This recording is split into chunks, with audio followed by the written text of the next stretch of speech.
Hello, friends. Get comfortable because tonight we're stepping into an English country mansion somewhere in the autumn of 1874 into everything it actually took to prepare one single night's rest for one wealthy woman sleeping soundly upstairs. A brass warming pan filled with hot coals swept slowly across sheets, so that the first chill would already begun the moment she slipped beneath them. A housemaid 3 floors above her in an attic room with no fire at all, who spent nearly an hour making sure that one single bedroom stayed warm through the night. A jug of water already steaming by the washstand before she even climbed the stairs, carried up by hands she would likely never think to thank. Tonight holds a great many more of these, folded quietly into one single very ordinary, very extraordinary night of sleep in a Victorian mansion. If a story like this one has ever helped you drift off, leaving a like and subscribing helps this little channel find someone else who needs it, too. It costs nothing, and it means more than you might think. All right, love. Let your hands rest. Let your shoulders drop. Let us begin. It is not yet 9 in the evening, and somewhere in the English countryside, in a house built from greystone and old money, a bedroom is being made ready for a woman who has not yet walked through its door. A housemaid named Sarah kneels at the grate, clearing yesterday's ash and laying fresh coal, and within a few minutes, the fire catches properly. Orange light spreading across the far corner of a room that was cold and still only half an hour ago. The room itself has already been swept and dusted earlier in the day. The washstand wiped clean. The whole space made ready the way it is made ready every single evening, quietly without anyone downstairs giving it a second thought. The bed is where the real work of the evening lives, and it deserves a moment, because everything about it exists for one purpose only: to give one particular woman the best possible night's sleep money and skill can arrange. Beneath the sheet sits a mattress built in careful layers. Firm horsehair at the base, soft wool above that, and on top of it all a feather bed proper, an enormous quilted sack of goose down that Sarah punches and turns now working her fist into it the way you might knead dough, because in a few minutes a woman's whole weight will sink into it, and it needs to rise back up soft and even to receive her. The bottom sheet going on next is fine Irish linen, washed so many times over the years that it has gone soft in a way new fabric never quite achieves. Cool at first touch and warming almost instantly once skin meets it, which is exactly what will happen to the woman who climbs into this bed within the hour. Over the sheets go 2 wool blankets, and over those a quilted silk counterpane in deep wine red, patterned faintly with vines that catch the firelight, chosen because a wealthy woman's bed is meant to be beautiful to look at as well as warm to lie in. Last of all come the bed curtains, heavy green damask hung on a wooden frame above the bed, ready to be drawn close around her later, and turn this one corner of the room into something smaller and warmer still. A private sealed pocket of heat built specifically around a sleeping body. Before the counterpane goes on, Sarah reaches for a long-handled brass warming pan filled with hot coals and runs in slow sweeps beneath the top sheet up near where the pillows will sit down toward the foot of the bed, so that by the time its owner actually lies down, the chill will already be gone and the linen will meet her skin already warm. 2 pillows go on next, propped at a slight angle against a firm bolster, tilted just enough to invite someone to sit up and read for a while before finally sliding down into sleep. Over at the washstand, hot water waits in a china jug, steam still faintly rising, a folded towel and a cake of soap beside it. A lamp sits ready on the bedside table, its wick already trimmed, along with a single candle for later. A book chosen earlier in the day waits within easy reach, and on the floor near the dressing table, a pair of soft slippers sit exactly where a pair of feet will land come morning. Every single object in this room right now is waiting for one woman arranged, so that when she finally arrives, there will be nothing left for her to want. Downstairs, that woman is finishing a letter. Her name in our story tonight is Margaret, and she is 34 years old. Tonight has been an ordinary evening. Tea at 6. A little time at the piano played only for herself. And now this last letter to a sister in Bath, the pen scratching steadily across paper, in the lamp-lit quiet of the small sitting room. She prefers the grand drawing room down the hall. She seals it sets it aside for the morning post, and glances at the clock, nearly 9. She rises, smooths her skirt out of pure habit, and makes her way toward the staircase. The air grows noticeably cooler as she climbs, the warmth of the ground floor giving way step by step to the quieter chill of the upper landing, where a single lamp burns low against the wallpaper. Her lady's maid, Ellen, is already waiting outside the bedroom door, and there is an easy familiarity between the two women, built across 11 years of exactly the same nightly routine. Ellen opens the door, and Margaret steps into a room that has been entirely transformed since she saw it that morning. Warmth reaches her first, the fire steady and glowing in the corner, where an hour ago there was only cold stone. The lamp throws a soft circle of light across the bed, across the deep red counterpane, across the pillows arranged at their inviting angle.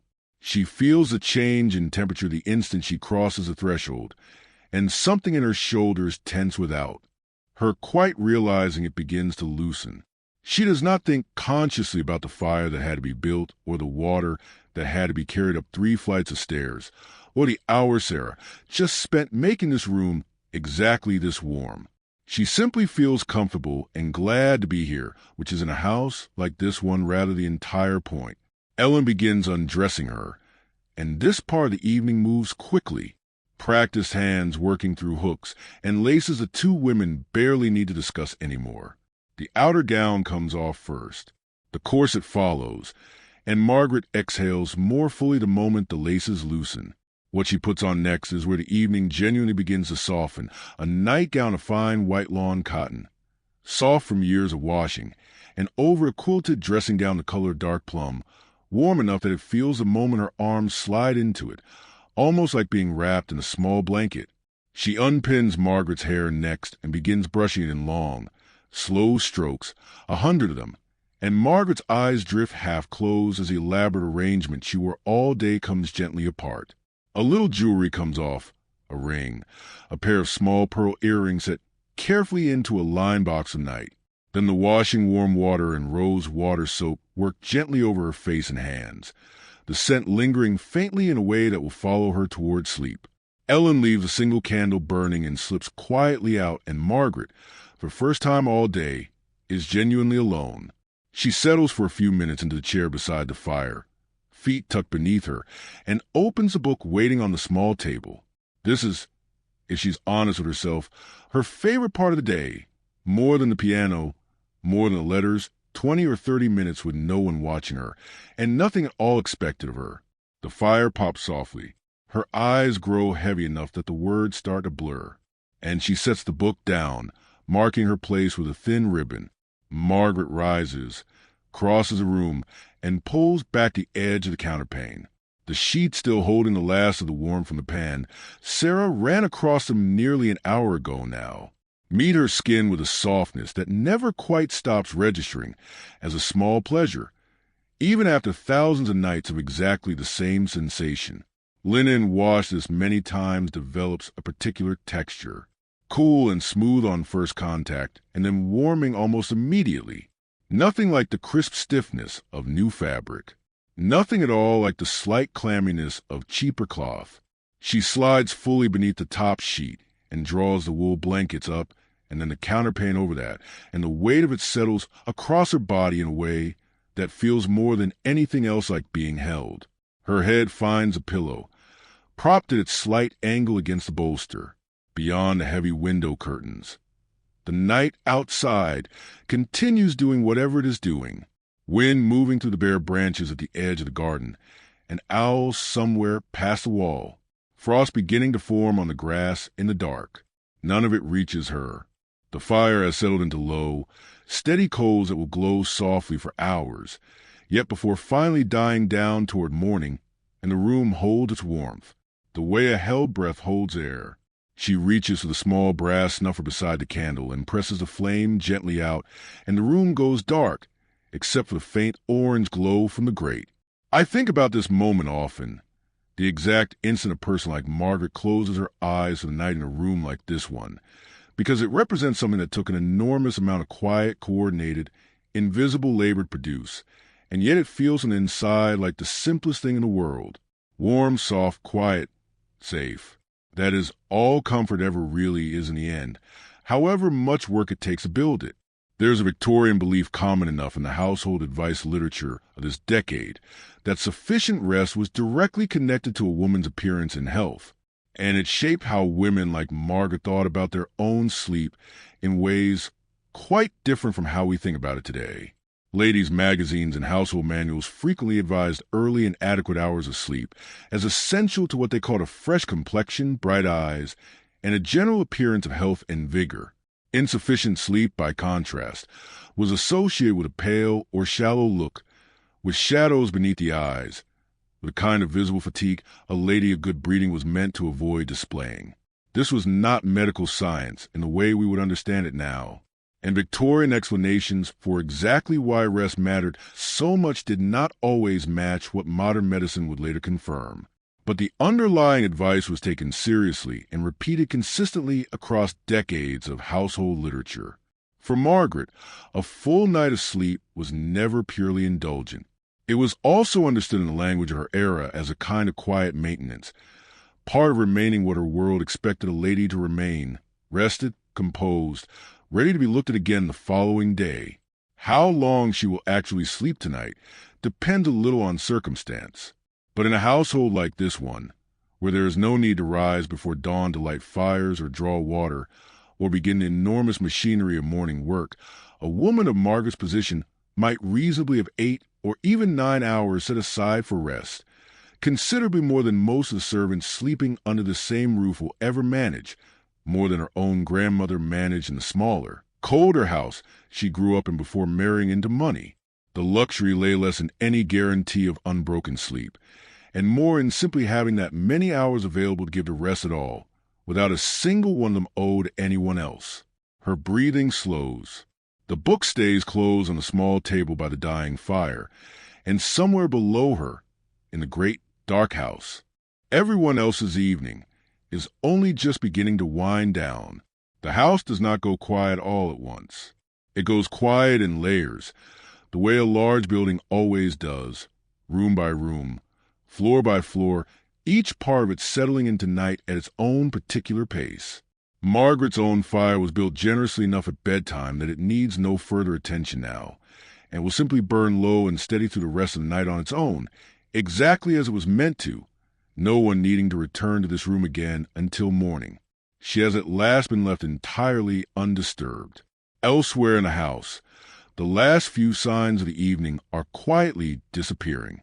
Somewhere below, a clock strikes the hour, its chime muffled by distance and by closed doors. And somewhere further off still, a lamp is carried down a darkened corridor and finally extinguished, one small pool of light after another, going out until only the faintest glow remains here and there behind a closed door. A door is tried, found locked, and left alone. Another stays softly on its hinge somewhere far below, then falls silent again. The house settles the way a large old building always does at this hour, unevenly, one room at a time, small sounds rising and fading into a deepening quiet that will hold more or less unbroken until the earliest hours before dawn. Ventilation was its own peculiar obsession for Victorians, and it shaped Margaret's bedroom in a way that might surprise you. Despite the effort spent warming the room, the household advice literature of the period was almost fanatical about the dangers of what they called foul air, the belief that a bedroom sealed too tightly overnight would grow stale and unhealthy from a sleeper's own breath. Doctors and domestic manuals alike recommended a window cracked open, even in winter, if only by an inch, to let fresh air circulate while the sleeper stayed warm beneath heavy bedding. Margaret's window, behind its heavy curtain, is open just slightly tonight, enough to let a thin ribbon of cold October air slip into the room without meaningfully cooling it. A small compromise between two competing Victorian anxieties, the fear of stale air and the fear of cold. By the 1870s, most fashionable opinion had shifted toward leaving them open or removing them altogether, though older households and older sleepers who grew up trusting the curtains often kept the habit regardless of what the latest household manual recommended. Margaret splits the difference tonight, without even thinking about it. Curtains partly drawn, exactly as she does most nights. Down the corridor from her room, past two closed doors belonging to guest bedrooms currently empty and unused, hangs a small brass fitting beside her own door. Unremarkable unless you know what it is. It is one end of the bell system that runs through the entire house, a network of wires and pulleys connecting every bedroom to a board of numbered bells down in the servants' hall, so that if Margaret needs anything at all in the night, a headache remedy, an extra blanket, simply someone's presence in the room, she need only reach for the pull beside her bed, and somewhere far below, a bell will swing and a number will be marked, and whoever is on night duty will climb however many stairs are necessary to answer it. She has used it perhaps a dozen times in the 11 years she has lived in this house, mostly for small things, and each time it has struck her faintly as an almost uncomfortable amount of power to hold over another person's sleep. A pull the cord in a warm, dark bedroom, and somewhere else someone rises from whatever rest they were managing to snatch and comes to answer a want that was not most of the time truly urgent at all. Sarah's own day is not finished yet, not by a long way, even though Margaret has already been asleep for the better part of an hour by the time the housemaid finally climbs a narrow back staircase toward her own bed. There is a particular architecture to a house like this one that most visitors never think about. A second hidden building layered inside the first, connected by its own narrow staircases, and its own plain corridors designed so that the family's experience of the house and the servants' experience of the same house can run alongside each other almost without touching. The main staircase, wide and carpeted, curves elegantly up to the center of the building for the family and their guests to use. The back stairs, steep and uncarpeted, wind up through the walls themselves, barely wide enough for two people pass. And this is the route Sarah takes every night, candle in hand, up past the second floor where the family sleeps, up past the guest rooms, all the way to the very top of the house, under the roofline itself, where the ceiling slopes down at an angle and the small dormer windows look out over the dark lawn far below. Her room up here is shared with another housemaid, a girl named Alice, and it holds two narrow iron bedsteads, a single washstand between them, a small chest of drawers, and almost nothing else. No fire most nights, unless coal has been specifically permitted for illness. The blankets are wool, serviceable rather than beautiful, and the mattress beneath them is a simple straw-filled tick rather than the layered luxury of Margaret's feather bed 3 floors below. Firm in a way that has nothing to do with quality and everything to do with what straw does after enough months of use, which is compress and flatten, and eventually need replacing entirely, usually later than it probably should. I do not say this to make the contrast feel like an accusation. Exactly. Though it is impossible not to notice it, this is simply the honest shape of the house, the same roof sheltering two entirely different experiences of temperature and softness and rest. And both Sarah and Margaret, I suspect, would have found it strange if you tried to explain to either of them that it could have been arranged any other way. Sarah is asleep herself within perhaps 10 minutes of blowing out her own candle, which she lights only for the climb up the stairs, and extinguishes the moment she is safely in bed, because candles cost money, and a housemaid's allowance for them is not generous.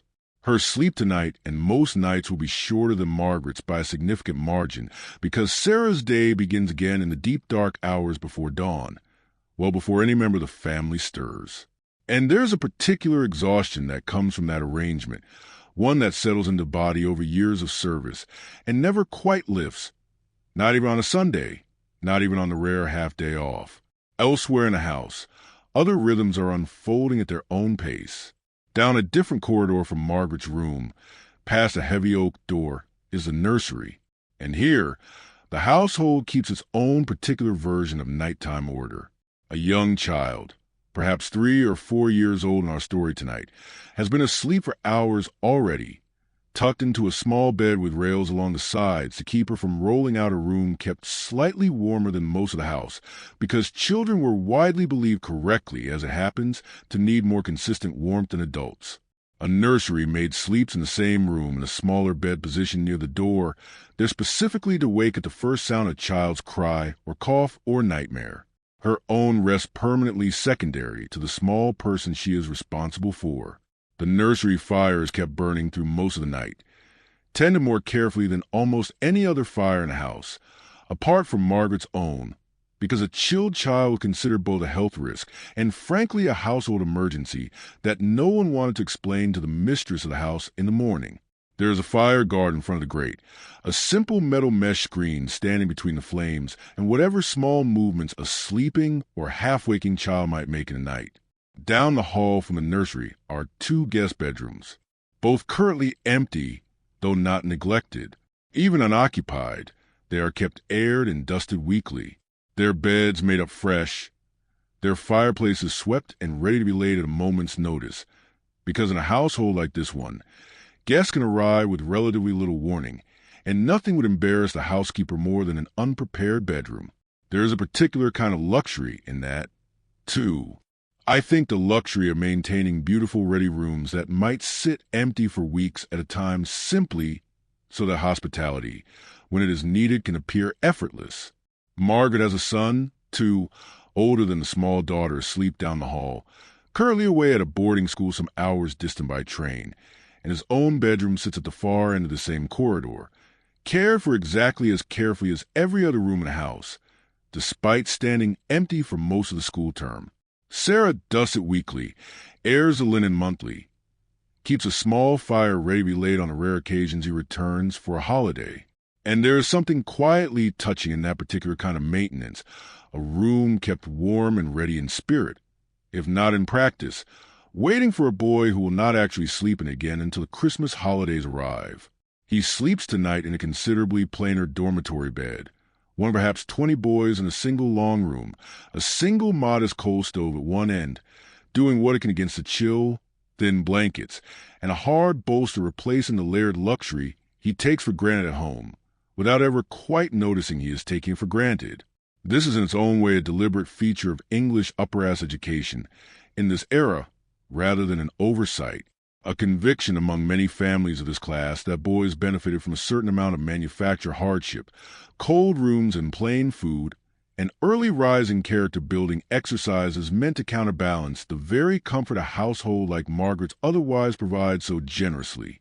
Margaret herself has mixed feelings about this practice, feeling she has never fully voiced to her husband, who attended a similar school himself, and speaks of its discomforts with a kind of nostalgic fondness that Margaret privately finds difficult to entirely understand. I mention this because it complicates just slightly the neat picture we have built tonight of a family uniformly wrapped in comfort, and I think that complication is worth sitting with rather than smoothing over. Wealth in this era did not mean comfort applied evenly or automatically to every family member in every circumstance. It meant comfort was available, deployed deliberately according to a whole set of beliefs about what different people at different ages and different roles actually needed or deserved. Beliefs that could produce a bedroom as carefully warmed as Margaret's own, standing right alongside a deliberate acceptance of cold dormitories and hard beds for a growing boy considered in the thinking of the period to need toughening rather than coddling. Margaret's husband, whom we have not yet mentioned tonight, because tonight, as it happens, he is away traveling on business that will keep him in London for most of the week, keeps his own bedroom just through a connecting door from hers, a common arrangement among wealthy Victorian couples of this class, less a sign of distance between them than simple practicality. Separate rooms meant separate dressing routines, separate hours when one or the other might read late or rise early, and a level of privacy that many couples of this era genuinely valued rather than resented. On nights when he is home, that connecting door often stands open, and on nights when he is not, as tonight it remains closed, and his own room sits dark and cold and unused, its own fire unlit, because there is no point wasting coal warming a bed that no one will sleep in. Her husband will return from London in 3 days, and the household is already, in its own quiet way, beginning to prepare for that return, though it will not become visibly busy for another day or 2 yet. His own bedroom, cold and in use tonight, will need its fire building again the evening before his arrival, his own sheets aired and warmed, his own wash supplied, the connecting door between his room and Margaret's swept and dusted and left standing open in anticipation, a small physical signal understood by everyone in the household without ever needing to be spoken aloud, that the family's full rhythm is about to resume after several days of this quieter, smaller version of itself. There is something worth noticing in how differently a house breathes depending on who is currently sleeping within its walls. Tonight, with the master of the house absent, the whole rhythm has shifted almost imperceptibly. One fewer fire to build, one fewer washstand to supply, a certain easing of the evening's total workload that Sarah and Ellen and the rest of the staff feel, even if none of them would ever think to comment on it directly. His return in 3 days will tighten that rhythm back to its fuller shape, and Margaret, for a part, looks forward to it in particular quiet way a woman looks forward to a spouse's return after a short absence. Genuine warmth mixed with a faint private awareness that she has also, in some small, unacknowledged way, enjoyed these few nights of a slightly smaller, slightly quieter household organized entirely around her own rhythms rather than needing to accommodate two. None of this touches her tonight beyond a passing thought as she drifted toward sleep.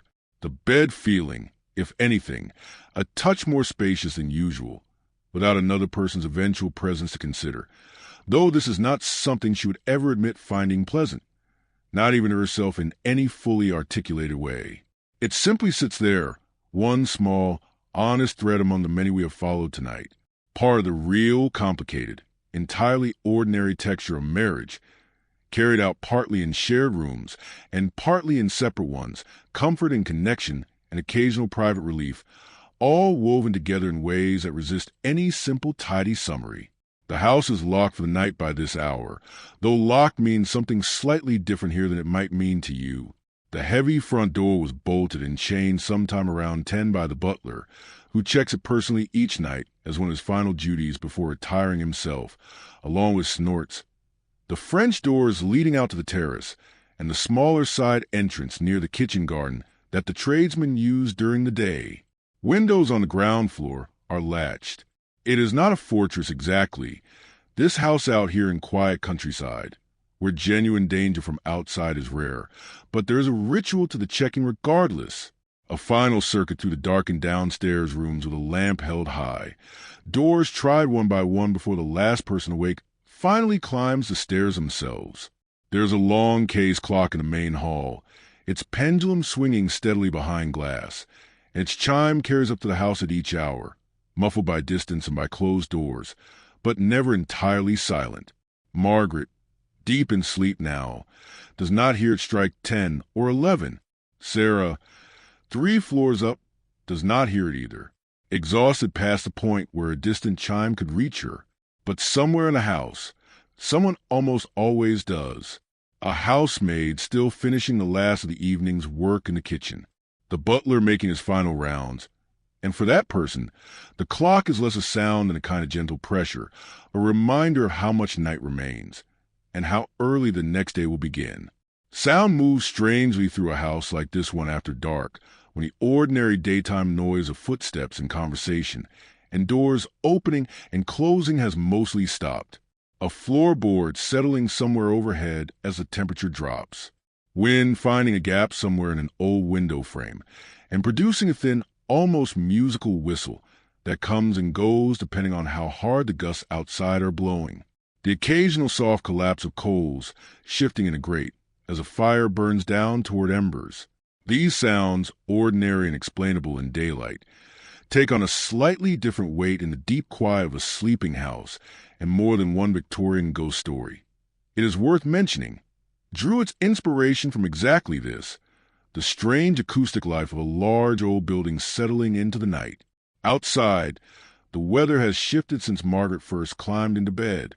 What began as a clear, cold evening has brought a thin mist that now clings low over the lawn and the kitchen garden, beating on the leaves of the box hedges, softening the outline of the stable block visible from the upper windows. By midnight, a light rain has begun, tapping gently against the glass of Margaret's window, audible even through the heavy curtain, if you happen to be awake and listening for it, though Margaret, warm and deeply asleep beneath her layers of linen and wool and quilted silk, hears none of it at all. Not every night in this house passes so smoothly, of course, and it would be dishonest to pretend that sleep always came this easily to everyone under this roof, Margaret included, on nights when sleep proved difficult, and every household in this era had them. The remedies available to a woman of her position were modest by comparison to today, but not non-existent.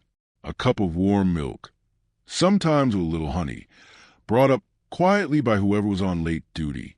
A few drops of lavender water on the pillow, a scent widely believed by the domestic literature of the period to encourage calm.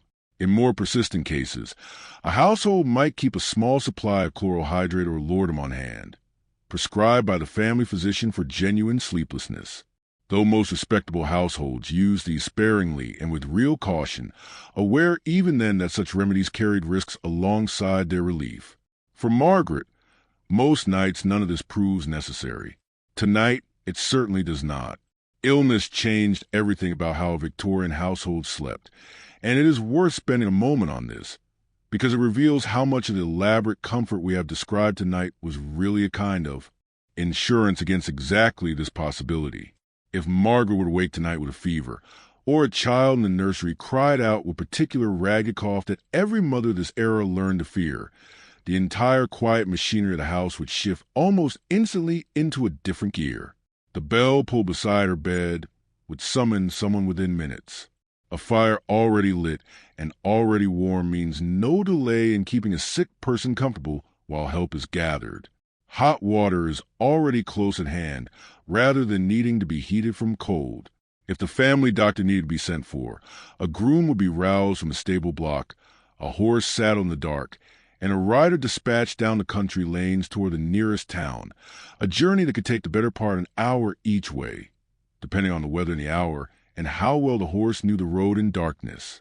This is, I think, part why so much careful attention was paid to warmth and preparedness in a bedroom like Margaret's, beyond simple comfort for its own sake. 19th century medicine understood shockingly little about the actual causes of most illness, but understood correctly that a warm, well-rested, well-nourished body tended to weather sickness better than an exhausted, chilled one. Keeping a bedroom warm through the night was not purely indulgent. It was, in the thinking of the era, a genuine form of preventive care. Tonight, thankfully, no one in this house is ill. The child in the nursery sleeps soundly, one small hand curled against her cheek in the way children do, and the nursery maid dozes lightly in her own bed nearby, alert in that particular half-awake way that mothers and caretakers develop, ready to surface fully at the first unfamiliar sound, but otherwise resting as deeply as the arrangement allows. Down in the kitchen, several floors below Margaret's warm bedroom, a very different rhythm is winding to its close. The cook retired hours ago, her own work finished well before dark, but a scullery maid, the youngest and most junior member of the entire household staff, is only now finishing the last of the evening's washing up, scouring pots by the light of a single candle. Her hands roar from repeated immersion in water that has long since gone lukewarm. This is without question the hardest and least glamorous position in the entire house, and the girl performing it tonight is perhaps 15 years old, new to service, still learning the particular geography of where everything belongs. The kitchen fire itself is banked rather than extinguished, coals rad together and covered with a layer of ash that will keep them smoldering slowly through the night without burning away entirely, ready to be coaxed back into a full blaze in the very early morning with far less effort than starting completely from cold. This banking of the kitchen fire is one of the quiet, essential skills of household management.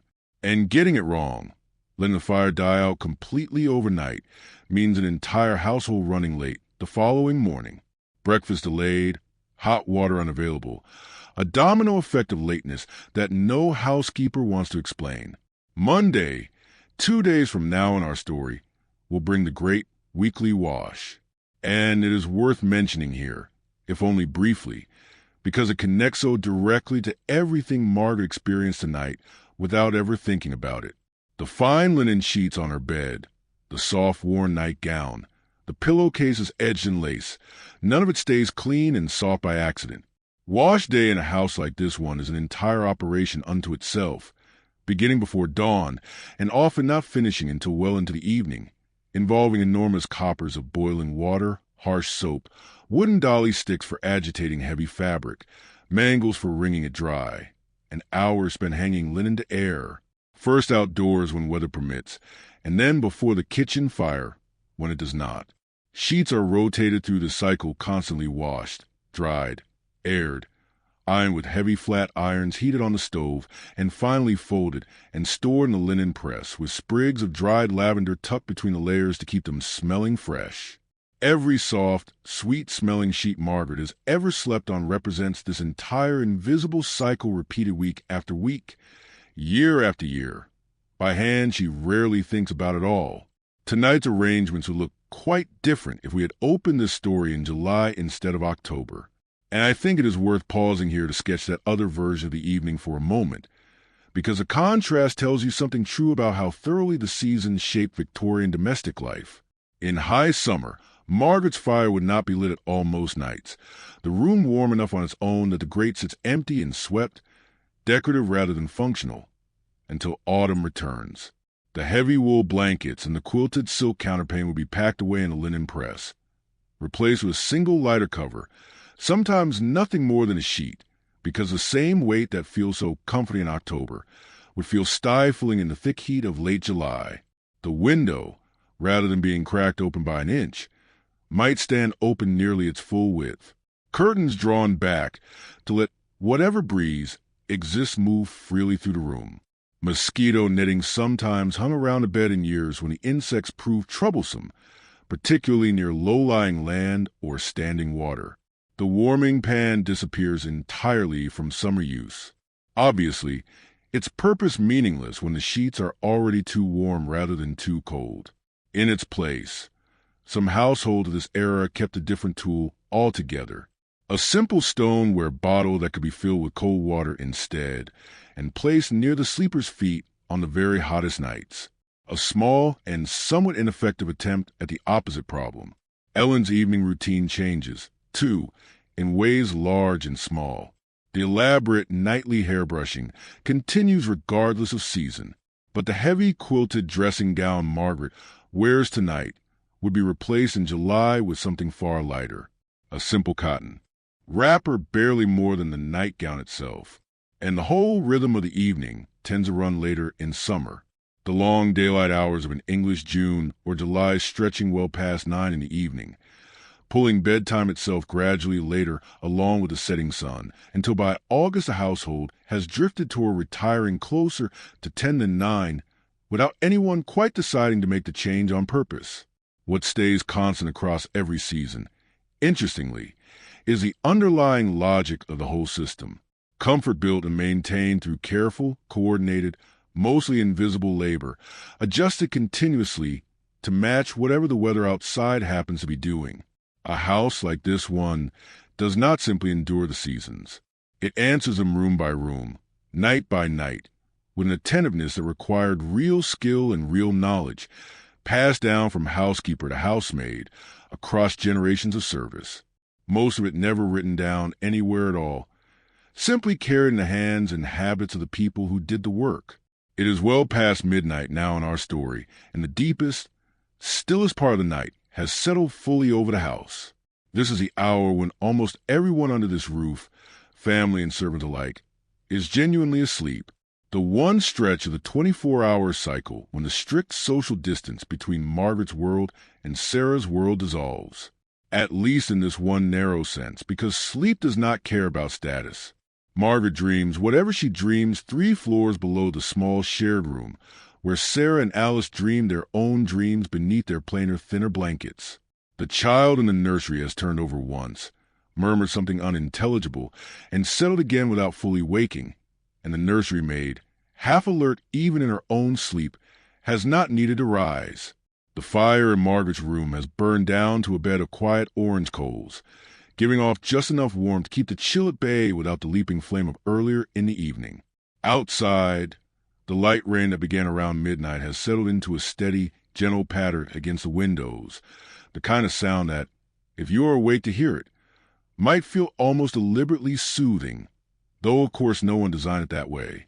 It is simply October doing what October does in the English countryside, in the deep quiet hours when almost nothing moves except weather and the occasional shifting settle of an old house cooling slightly further into the night.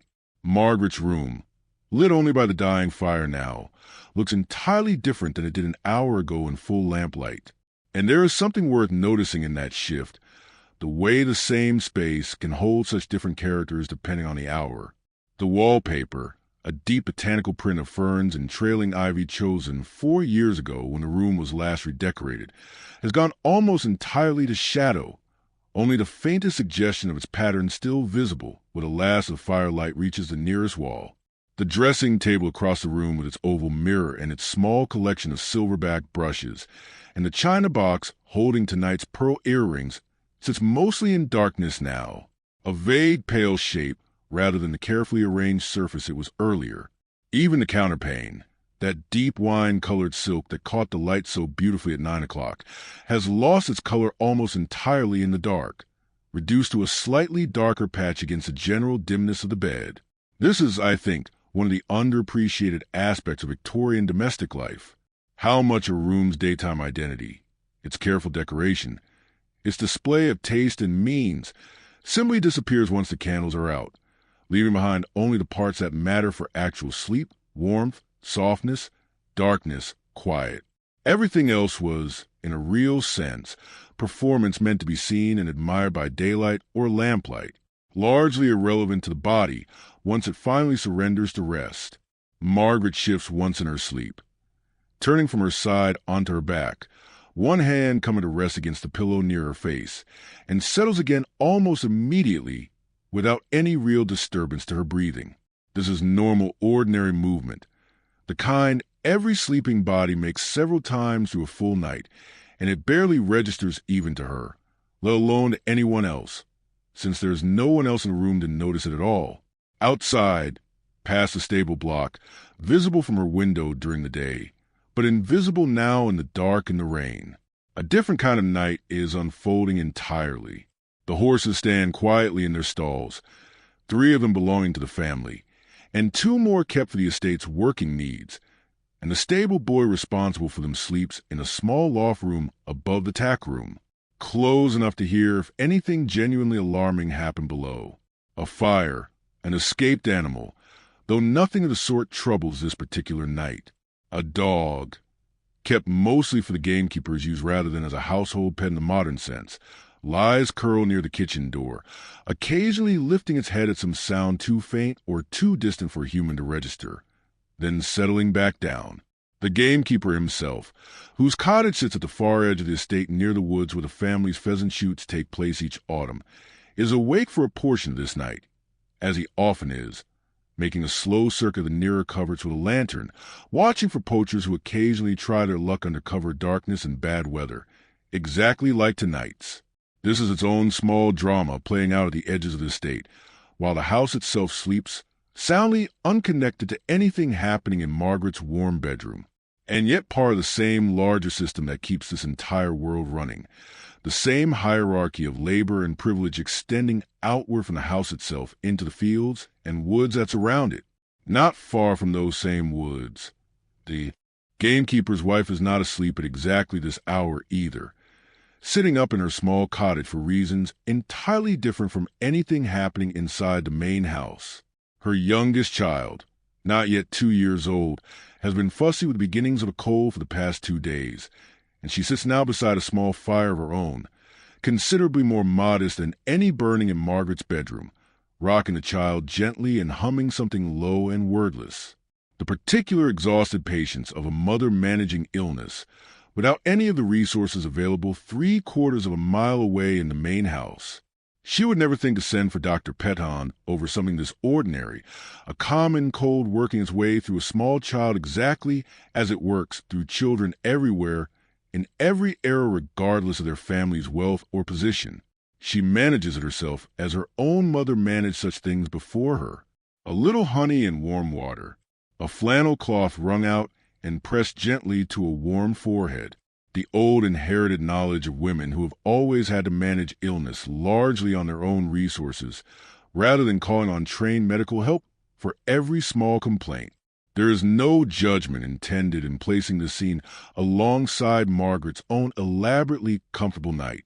Only the simple observation that illness and discomfort do not pause themselves out of deference to social hierarchy, that a mile of distance and a considerable gulf of wealth separate two women managing entirely different versions of an ordinary October night, one wrapped in feather bedding and silk, drifting toward 9 hours of uninterrupted sleep, and one awake at nearly 2 in the morning with a fretful child, working with nothing more than a small fire and her own tired hands.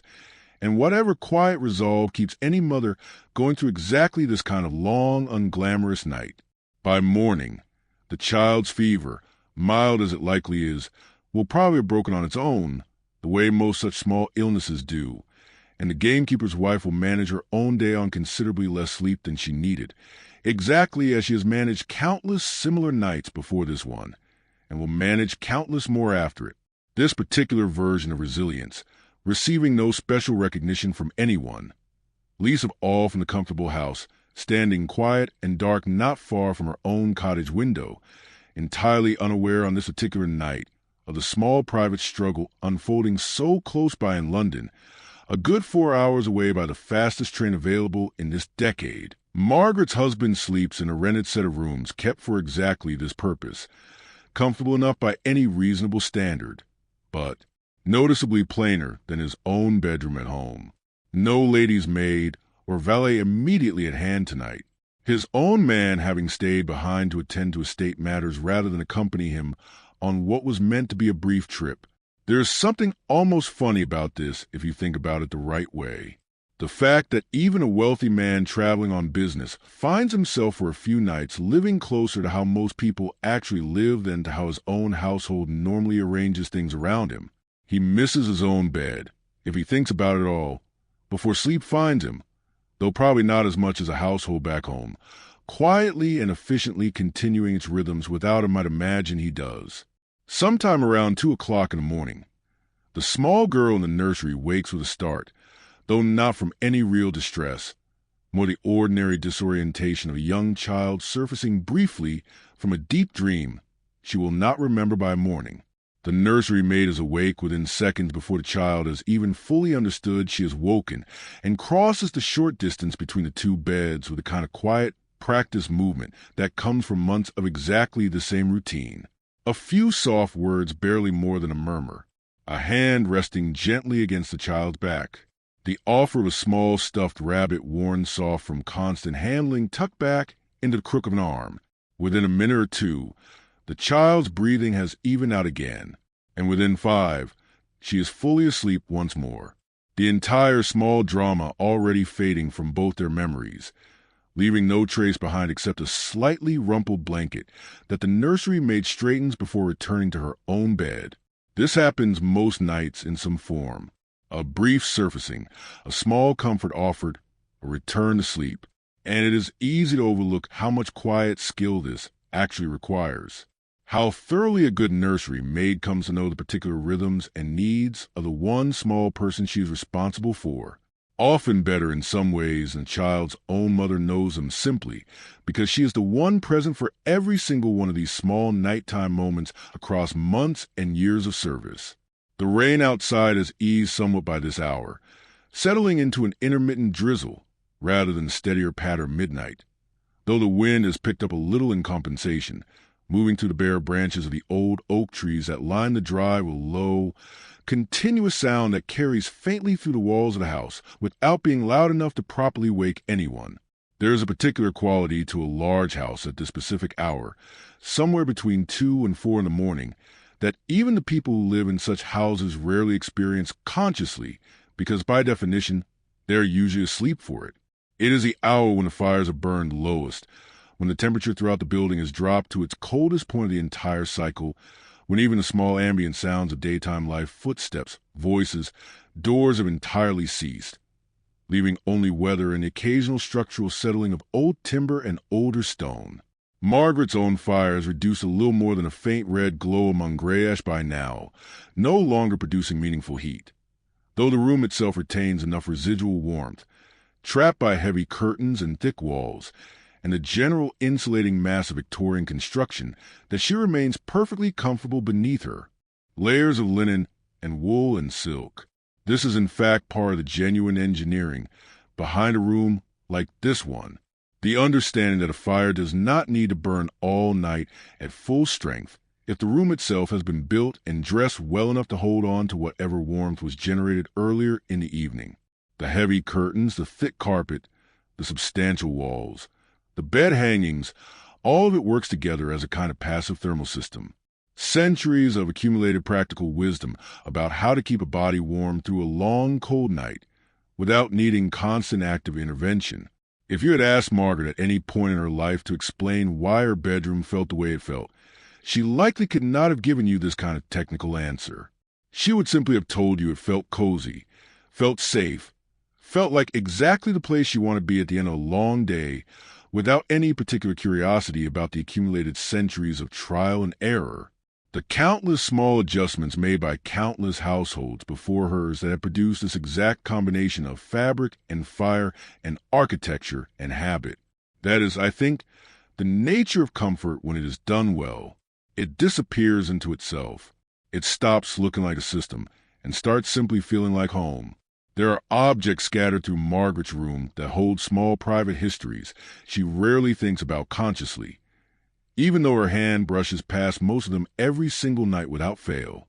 The silver-backed hairbrush Ellen used earlier this evening was a wedding gift from her own mother, engraved along the handle with her initials in a script so delicate it has nearly worn away after 12 years of daily use. The china box holding her pearl earrings once belonged to her husband's grandmother, passed down through 2 generations before Margaret's own hands took over its small daily duty of keeping a few pieces of jewelry safe overnight. Even the ribbon marking her place in tonight's book, faded now to a pale, uncertain blue, was originally part of a much larger length of trim purchased for a dress she wore at her own wedding, most of it long since used up or discarded.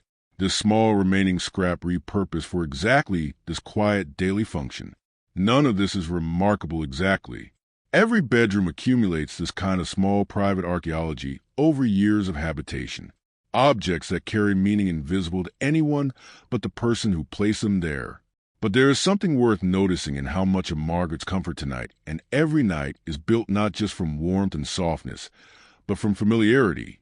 From the accumulated weight of thousands of previous nights spent in this exact room, surrounded by these exact objects, following this exact sequence of small rituals. A stranger given the same room, the same bed, these same fine linens, would likely sleep comfortably enough, but they would not sleep quite the way Margaret sleeps, because comfort, real comfort, the deepest kind, is built partly from repetition and familiarity, as much as from the physical quality of materials themselves. Somewhere close to 2 o'clock in the morning, a light rain begins tapping against the windows again, gentler than the earlier shower that passed through around midnight, more fine mist condensing against the cold glass than any real downpour, and it lends a whole house a particular hush that settles even more deeply over the already quiet corridors and staircases. I find myself thinking in this stretch of the deepest night about the sheer number of small decisions I had to align correctly over years and years of accumulated household practice to produce the specific version of comfort Margaret experiences without ever once having to think about it. Someone decided a generation or more ago exactly how thick the curtains in this particular bedroom should be to properly block both light and cold. Someone decided the precise ratio of horsehair to wool to feather that makes this particular mattress feel exactly as it feels. Someone decided that warming pans should be used every night rather than only the coldest ones. That fire should be rebuilt before dawn rather than left to die completely. That a lady's maid's morning duties should include laying out warmed undergarments rather than simply presenting the day's clothing from a wardrobe. None of these decisions were made all at once, and none of them were made by any single person sitting down to design an ideal system of comfort from first principles. They accumulated instead across decades of trial and adjustment, one housekeeper's small improvement building on a previous housekeeper's earlier innovation, one generation's household manual absorbing and refining the practical wisdom of the generation before it until a whole elaborate system simply existed, fully formed, ready to be stepped into by anyone lucky enough to be born, as Margaret was, into a household wealthy enough to maintain it. This is, I think, well, the quieter truths worth sitting with tonight. The way comfort, this depth, and this consistency is never really invented fresh by any single person, but inherited, refined, and passed carefully forward, generation after generation, family after family. Each one contributing some small adjustment to a system considerably larger and older than any individual involved in maintaining it on any given ordinary October night. It is nearly 4 o'clock in the morning now, and the darkest, coldest stretch of the entire night has finally begun, almost imperceptibly to loosen its grip. There is no dramatic moment to mark this shift, no single instant when night becomes morning. It happens the way these things always happen, gradually, unevenly.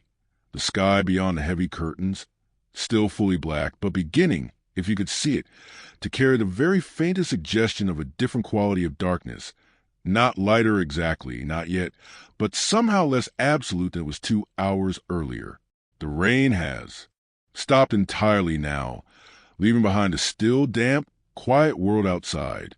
Mist rising faintly from the wet grass of the lawn, the stable block and the kitchen garden wall barely visible as darker shapes against the general blackness. Inside the house, this is the hour when the first stirring of the new day genuinely begins, though not for Margaret, still deeply asleep 3 floors up, and not from the family generally. It begins as it begins every single morning in a household like this one, with the servants, and specifically with whoever holds the responsibility for being first awake. A position that in this house falls to the head housemaid, an older woman named Martha, who has held the particular duty for 6 years now and has never in all that time needed anyone to wake her.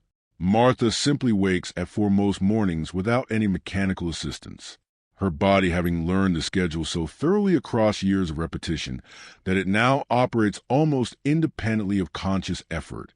She dresses quickly in the cold darkness of her own small room, splashes her face with water left in her basin from a night before, now uncomfortably cold, and lights a single candle before making her way down the same narrow back staircase Sarah climbed hours earlier, moving carefully in the dark toward the one task that must happen before almost anything else can begin. The kitchen, when Martha reaches it, is exactly as it was left the night before. The banked fire still holding its slow ember glow beneath its blanket of ash. And her first task is to rake that ash carefully aside, feed in fresh kindling, and coax the whole thing back into proper flame. A process that takes perhaps 10 minutes of patient, practiced effort before the fire is burning strongly enough to begin heating the enormous kettles that will supply hot water to the entire house for the next several hours. This single fire, rebuilt in the dark by one woman working largely alone, is genuinely the engine that drives the entire household's morning. Without it, there is no hot water for washing, no means of preparing breakfast, no way to warm the family's bedrooms before they wake. Martha understands this responsibility with the kind of quiet seriousness that comes from having done the same job for years. And there's a real satisfaction in watching the flames finally catch properly. Orange light spreading across the stone floor of the kitchen in the otherwise pitch-dark house. The first true sign of a new day beginning anywhere within these walls. One by one, the rest of the household staff begin to stir in the wake of Martha's example, though not all at once, and not all with equal urgency. The scullery maid rises next, needing to be at her post early to begin the unglamorous work of the day. Black leading the kitchen range, scrubbing the stone floor, filling the coal scuttles that will be needed throughout the house. Sarah wakes not long after, her own body trained to this rhythm just as thoroughly as Martha's, dressing quickly in the cold of her shared attic room, while Alice, in the bed beside her, does the same.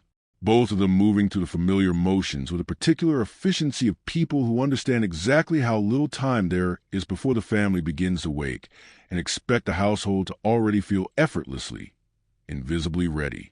Sarah's first task of the morning takes her back to the very same bedroom where she spent so much time the evening before, though the purpose now is different.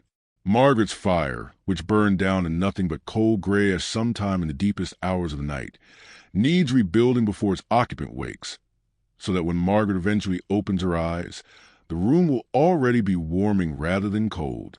Sarah moves as quietly as she moved the night before, kneeling at the same grate, clearing the dead ash into her pail, laying fresh kindling in coal with the same practiced hands, striking a match in the gray pre-dawn light that had begun, just barely, to seep around the edges of the heavy curtains. Margaret does not wake for this. She remains deeply, peacefully asleep, turned now onto her side with one hand tucked beneath her pillow, entirely unaware that her bedroom is once again being quietly prepared around her, this time for the day ahead rather than the night behind her. Sarah works efficiently and leaves within a few minutes, careful not to disturb the sleeping woman, though she does pause just briefly, the same small habit she indulged the night before, to look at the sleeping figure in the bed and feel for a moment something that is not quite envy and not quite anything else she could easily name. A recognition, maybe, of the enormous distance between the life she is building this fire for and the life she herself is living. Both of them young women in the same house on the same cold October morning, separated by a distance that neither of them chose, and neither of them most days thinks about very consciously at all. Down in the kitchen, the morning's real work has begun in earnest by the time the sky outside has shifted from black to a deep, uncertain gray. The cook has risen now, too, taking over from where Martha's fire preparation left off, and the particular smells of an English country house breakfast beginning to take shape have started to fill the lower floors of the house. Bread, already proof the night, before now going into the oven, bacon beginning to render its fat in a heavy pan, the specific mineral smell of a kettle just beginning to sing on the newly built fire. Trays are being assembled for those family members who take breakfast in their rooms rather than downstairs, a common enough practice among wealthy women of this era, particularly on quieter mornings without guests to entertain. A small pot of tea, a single cup and saucer, perhaps a slice of thin bread and butter, arranged with the same careful attention that characterized every part of Margaret's evening the night before, because this household does not distinguish in its standard of care between preparing for sleep and preparing to wake. Both matter equally. Both receive the same invisible coordinated labor from people whose own mornings look nothing like the one being prepared for someone else. The sky beyond the kitchen windows has lightened further now, the deep gray of true pre-dawn giving way to something paler, tinged faintly at the eastern edge, with a barest suggestion of color. Not yet sunrise, but clearly unmistakably its approach. Frost has settled thick and white across the lawn overnight, visible now in the growing light, sparkling faintly where it catches what little brightness the sky currently offers. Somewhere beyond the kitchen garden, a bird begins to call, tentative at first and then joined by others, the ordinary morning chorus of an English countryside, slowly waking around a house whose human occupants, for the most part, remain still asleep inside it. I want to sit with something for a moment before we return to Margaret and the last hour of her sleep, because it occurs to me that everything we have watched happen tonight, the fire building, the bed warming, the careful layering of linen and wool and silk, represents only the most ordinary version of how this household manages its nights. There are other nights, rarer ones, when the whole system stretches and strains in ways worth understanding. And I think they tell you even more about what comfort actually costs in a house like this one. Consider what happens when this house fills with guests, as it does perhaps 6 or 8 times a year, most dramatically during the shooting season in autumn, when a dozen or more visitors might arrive for a long weekend of sport and society. Every one of those empty, quietly maintained guest bedrooms we mentioned earlier suddenly springs into use all at once, and a household's entire nighttime rhythm transforms overnight, quite literally. Fires must be laid and lit in 6 or 7 additional rooms rather than one. Warming pans multiply. Hot water must be carried up not to a single washstand, but to a dozen of them, each guest expecting the same seamless, invisible comfort Margaret takes for granted every single night of her own life. The strain of this falls almost entirely on the staff, and it falls hardest during exactly the hours we have spent tonight watching them work. Sarah and the other housemaids might find themselves managing double or triple their ordinary evening workload, moving from room to room with barely a pause between them, while still needing to rise at the same early hour the following morning to begin all again.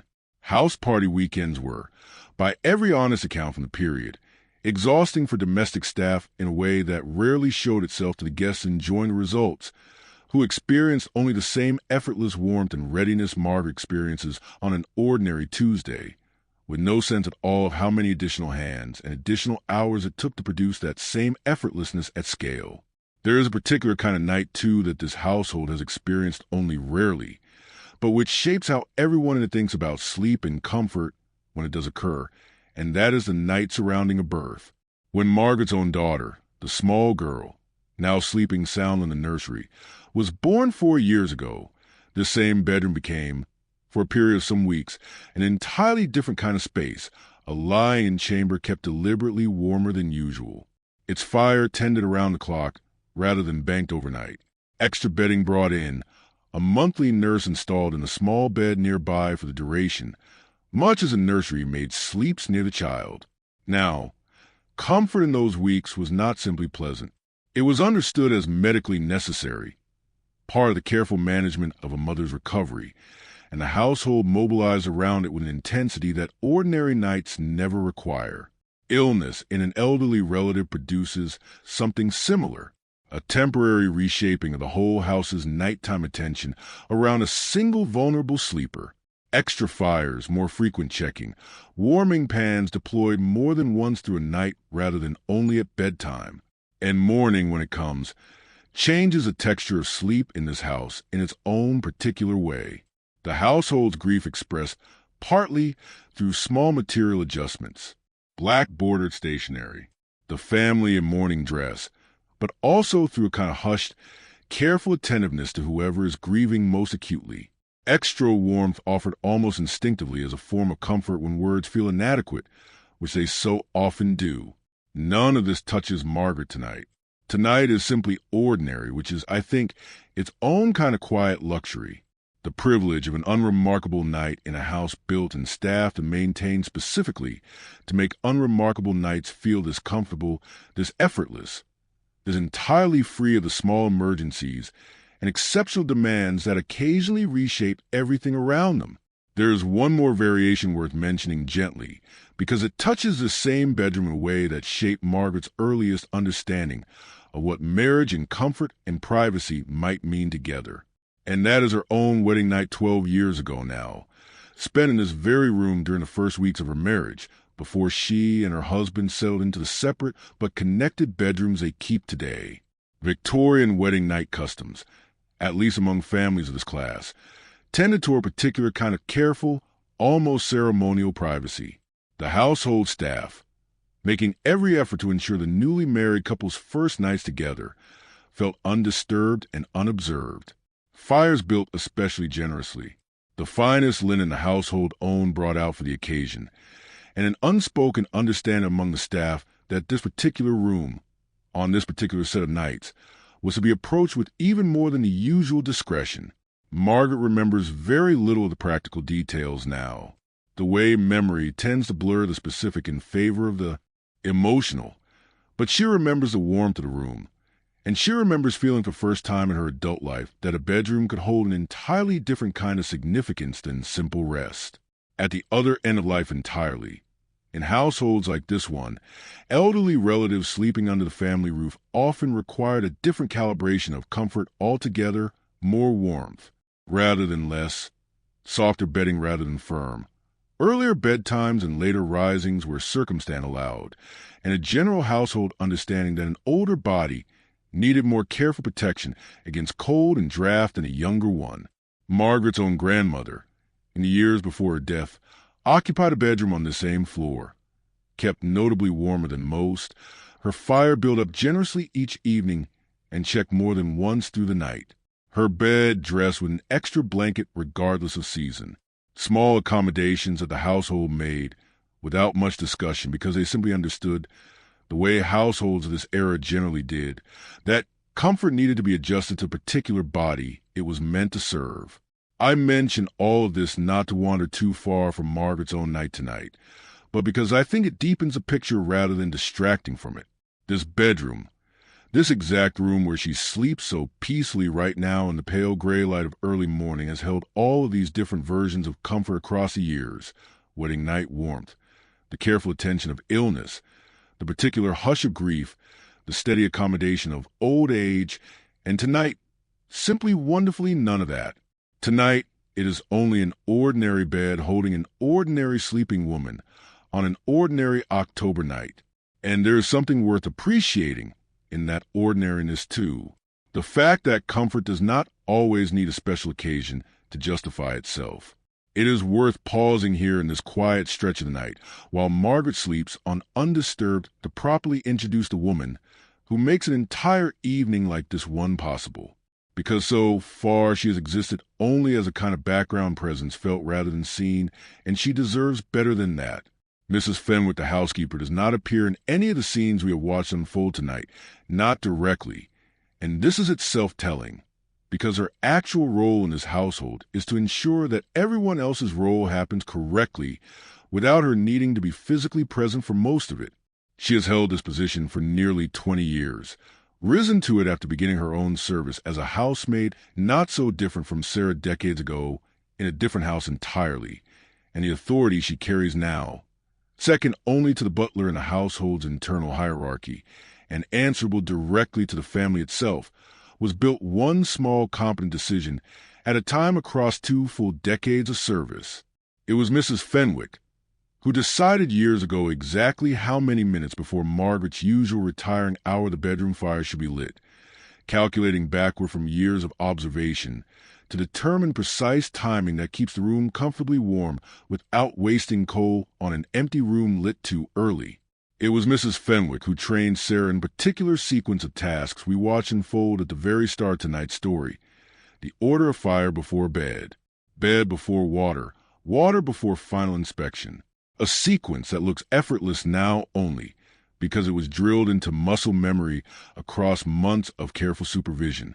It is Mrs. Fenwick's household ledger kept in a locked drawer in her own small sitting room just off the kitchen corridor that tracks exactly how much coal, how much candle wax, how much lamp oil, how many yards of linen this household consumes each month. And it is her careful management of those resources that allows a family like Margaret to enjoy the appearance of effortless abundance while actually operating within quite deliberate limits. She does not sleep particularly well herself if the truth were told, though this is not something she would ever share with anyone in the family, nor with most of the staff beneath her. 2 decades of responsibility for other people's comfort has left her with a habit of waking at the smallest unfamiliar sound. Some old instinct developed across years of nights spent listening half-consciously for exactly the kind of trouble that would require her attention. Tonight there is no trouble, and Mrs. Fenwick sleeps as well as she ever does in her own small but comfortably appointed room near the kitchen, a position of relative privilege among the staff that reflects her seniority. A proper bed rather than the narrow attic bed Sarah and Alice share. A small fire of her own permitted most nights of the colder months. Sarah's own path into this household is worth a moment, too, because it explains something about why a 19-year-old girl performs the elaborate evening ritual we watched with such careful practice skill rather than fumbling awkwardly through it. She arrived here 4 years ago at 15, the daughter of a tenant farmer on a different smaller estate some miles distant. One of 6 children in a household that could use the extra income her position provides far more than it could use another pair of hands at home. Her first months in service were spent almost entirely under Martha's direct supervision, learning not just the practical mechanics of fire building and bed making, but the entire invisible etiquette of household service. How to move through a room without drawing attention to her own presence. How to time her work around the family's movements so their paths crossed as rarely as possible. How to anticipate a need before it was voiced rather than waiting to be asked. It was difficult at first. She would tell you honestly if you asked her, though she rarely thinks to frame it that way anymore. For years, having smoothed the sharpest edges of that early homesickness into something closer to simple acceptance, she sends most of her modest wages home each quarter, keeping only a small amount for herself. And she has in 4 years risen already from the lowest tier of housemaid duties towards something closer to a proper position of her own, trusted now with tasks like the bedroom preparation we watched tonight that would not have been given to her in her very first year. Ellen's story runs differently, shaped by a different set of circumstances entirely. She came to ladies' maid work somewhat later than most, in her mid-20s rather than her teens, after several years spent in a dressmaker's workshop in a nearby town, where she developed the specific sewing and hairdressing skills that eventually recommended her for this more prestigious position. There is a particular skill required of a good lady's maid that goes well beyond the practical mechanics of dressing and undressing, buttoning and unbuttoning, brushing and pinning, and that is the skill of being present. Intimately present in someone else's most private moments, day after day, year after year, without ever presuming a familiarity. The social distance between them does not actually permit. Ellen manages this balance with real grace. In Margaret's estimation, though it is not something Margaret has ever said aloud, because saying it aloud would itself disturb the careful, comfortable distance both women have settled into across 11 years of this exact arrangement. There is warmth between them, genuine warmth built from thousands of small shared moments, exactly like tonight's hairbrushing. But there is also a boundary that neither woman would think to cross. A boundary is real and as carefully maintained as the walls of the house itself. I mentioned earlier that a single candle burns beside Margaret's bed tonight, snuffed out gently just before sleep, and it is worth spending a little time on the question of light itself, because the 1870s sit at a peculiar transitional moment in the history of how houses like this one were lit after dark. And this particular household's choices tell you something specific about its character. Gaslighting had by this point in the decade become common enough in fashionable London townhouses, and in the grandest aristocratic residences piped in from a central supply and burned through fixed wall fittings that produce a steadier, brighter light than any candle or oil lamp could manage. But gas installation was expensive, and it required a level of infrastructure, proper piping run through walls already built for an earlier era that many country houses, even wealthy ones, had not yet undertaken by this point in the decade. This particular house has gas downstairs in the main hall and the principal reception rooms where guests are most likely to be impressed by its modern brightness. But the upper floors, the family bedrooms, and the servants' quarters alike still rely on the older combination of oil lamps and candles that had served English households for generations before gas arrived at all. There is something almost poetic in that arrangement. If you think about it the right way, the most public parts of the house reaching eagerly toward modernity, while the most private parts, the bedrooms where the household's actual intimate life unfolds, remain lit by the same soft, warm, flickering light that would have been entirely familiar to Margaret's grandmother in her own bedroom half a century earlier. Oil lamps burning a refined mineral oil rather than the older, smokier whale oil or animal fat that earlier generations relied on produce a light that is brighter and steadier than a candle, but still fundamentally warm and golden rather than the harder white brightness that gas and later electricity would eventually bring even to bedrooms like this one within another decade or two. Candles themselves have their own small hierarchy in a house like this, and it is not something Margaret would ever think to notice consciously, though it shapes her evening more than she realizes.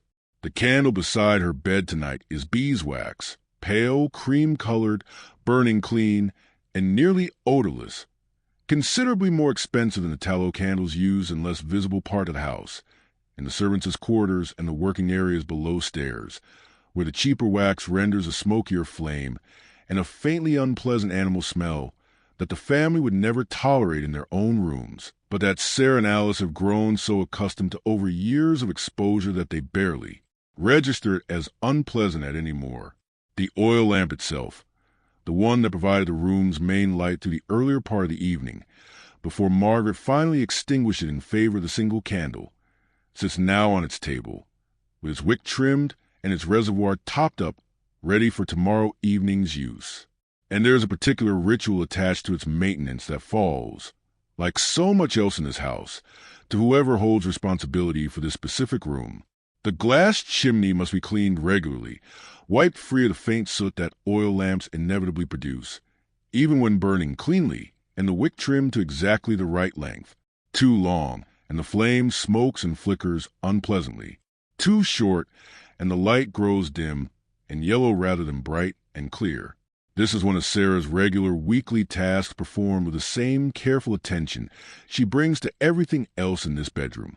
And it is easy to overlook how much specific learned skill, even something as simple as good lamplight, actually required in this particular decade of English domestic life.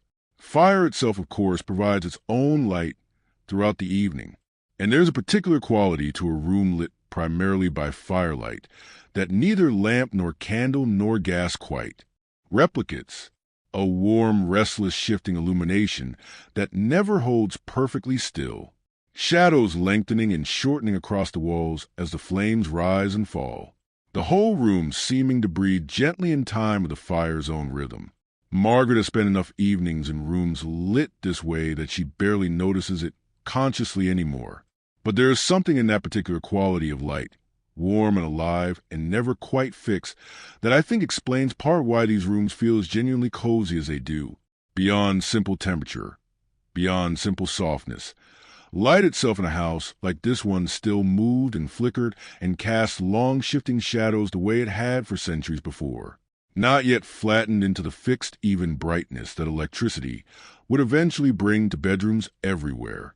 Margaret's own included, within another 20 or 30 years, changing something subtle but real about how a bedroom actually felt after dark. The nightgown Margaret wears tonight, that high neck garment of fine white lawn cotton trimmed with lace, represents a particular moment in a much longer history of how women of her class dress for sleep. And it is worth understanding a little of that history, because it shapes exactly why her nightwear looks and feels the way it does. Earlier generations of wealthy English women, Margaret's own grandmother among them, slept in considerably simpler garments, plain cotton or linen shifts with little in the way of decoration. The whole concept of nightwear, as a category deserving of aesthetic attention, being a relatively recent development by the standards of the 1870s. What changed gradually across the middle decades of the century was a growing Victorian emphasis on modesty and propriety, extending even into the private, unobserved hours of sleep. The cultural anxiety that a woman should present herself with a certain decorum, even alone in her own bed, which produced nightgowns that grew progressively more, covering higher at the neck, longer at the wrist and ankle than the simpler garments of earlier generations. At the same time, and this is a part one find genuinely interesting, this same modest coverage became an opportunity for its own kind of quiet luxury and self-expression, precisely because a woman of Margaret's means could afford to have that modest coverage rendered in the finest available fabric, trimmed with real lace rather than the cheaper imitation lace available to less wealthy households. Monogrammed sometimes with her own initials worked in delicate embroidery by a needlewoman paid specifically for this purpose. Modesty, in other words, did not mean plainness for a woman like Margaret. It simply redirected where the luxury showed itself from visible display to private, personal indulgence. A nightgown that no one but herself and perhaps Ellen, and perhaps eventually her husband, would ever actually see.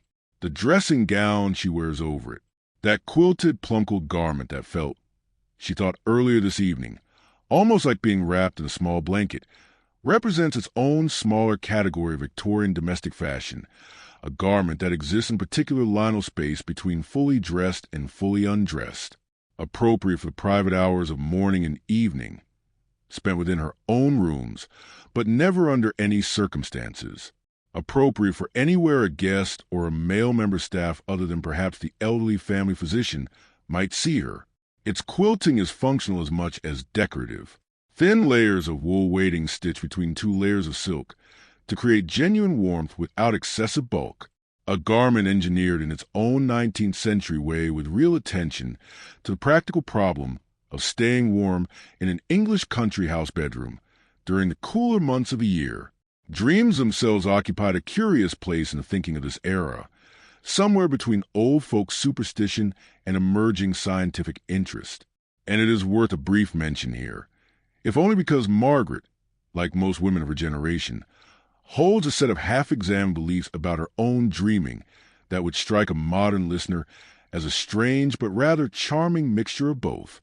Household advice literature and popular magazines of the period sometimes included small sections on dream interpretation, treating certain recurring dream images, water, falling, particular animals, as carrying loose symbolic meanings worth noting, though most educated households of Margaret's class treated this more as pleasant parlor entertainment than as anything approaching genuine belief. At the same time, a more serious and specifically Victorian anxiety existed around what dreams revealed about a person's moral and physical health. The idea that troubled, restless, or unpleasant dreams might indicate an overtaxed nervous system, poor digestion, or insufficient exercise, a connection between mental and physical well-being that, however unscientific its particular explanations, was not entirely wrong in its basic instinct that body and mind influence each other's rest. Margaret does not remember most mornings what she dreamed the night before, and tonight will likely be no different. Whatever images move through her sleeping mind over the coming hours, dissolving quietly by the time Ellen draws back the curtains at 6. This is, I think, simply the ordinary fate of most dreams, remembered by almost no one in any real detail. And there is something worth appreciating in that. 2. The way a mind can spend an entire night working through whatever private, wordless business dreams attend to, and then release all of it so completely by morning that not even the dreamer herself retains any real record of where she has been. Let me take you back for a moment earlier in the evening to the butler's final circuit of the ground floor rooms, because I mentioned it briefly before, and I think it deserves a fuller telling since it represents its own quiet, careful ritual running parallel to everything happening upstairs in Margaret's bedroom. His name is Mr. Howard, and he has served this household for nearly 15 years, rising to his current position after beginning, like so many in service, in a considerably more junior role decades earlier in a different house entirely. His final rounds each night follow a sequence nearly as fixed and as practiced as Sarah's bedroom preparation, though the specific tasks differ considerably. He begins in the dining room, checking that the fire there has been properly banked rather than left to burn unattended, that the sideboard has been cleared, and the silver locked away in its designated cabinet, a small but genuinely important security measure in a house that owns a considerable quantity of valuable plate. From there, he moves to the drawing room, checking the French doors leading out to the terrace, testing each one with a firm hand to ensure the bolt is caught properly, and then to the library where the family's most valuable books and a small collection of paintings hang, checking windows there as well, before moving on to the smaller morning room, and finally back to the main hall itself. At each stop, he carries a single lamp held at chest height, and the effect, if you were watching from some hidden vantage point, would be almost theatrical, a solitary figure moving slowly through a series of dark and elegant rooms, his circle of lamplight briefly illuminating a painting, a piece of furniture, the gleam of a brass door handle before moving on and leaving the room to settle back into full darkness behind him.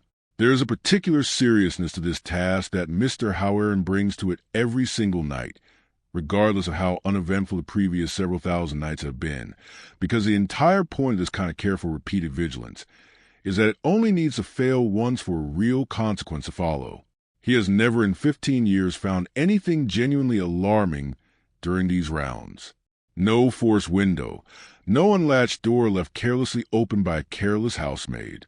But the absence of trouble is itself, in a strange way, evidence that the ritual works rather than evidence that it was ever unnecessary. His own bedroom, once these rounds are finished, sits in a small suite of rooms near the pantry, a position of some privilege among the male staff, roughly equivalent in comfort to Mrs. Fenwick's own quarters near the kitchen, reflecting his seniority within the household hierarchy.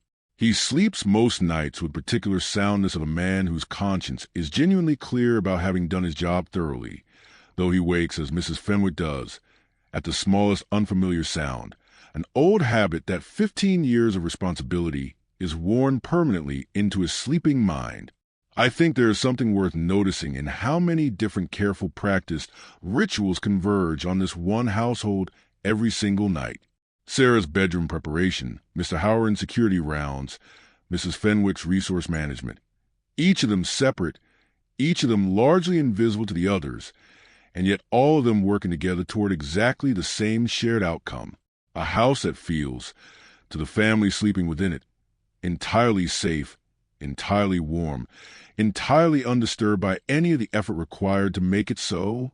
The economics underlying all of this comfort are worth a brief honest mention, too, because the coal that warms Margaret's bedroom tonight, and the candles and lamp oil that light it, and the wages that pay Sarah and Ellen and Mrs. Fenwick and Mr. Howard all draw from the same finite household budget. And the choices made about how generously to distribute that budget across different rooms and different people reveal, with a kind of quiet honesty, that polite conversation rarely allows, exactly how this household ranks the relative importance of different kinds of comfort. A ton of coal in this decade costs a genuinely significant sum, and a large country house like this one might burn through many tons across a single winter, warming not just Margaret's bedroom, but a dozen other rooms besides a drawing room, the dining room, the library, the hallways, and staircases that connect them all.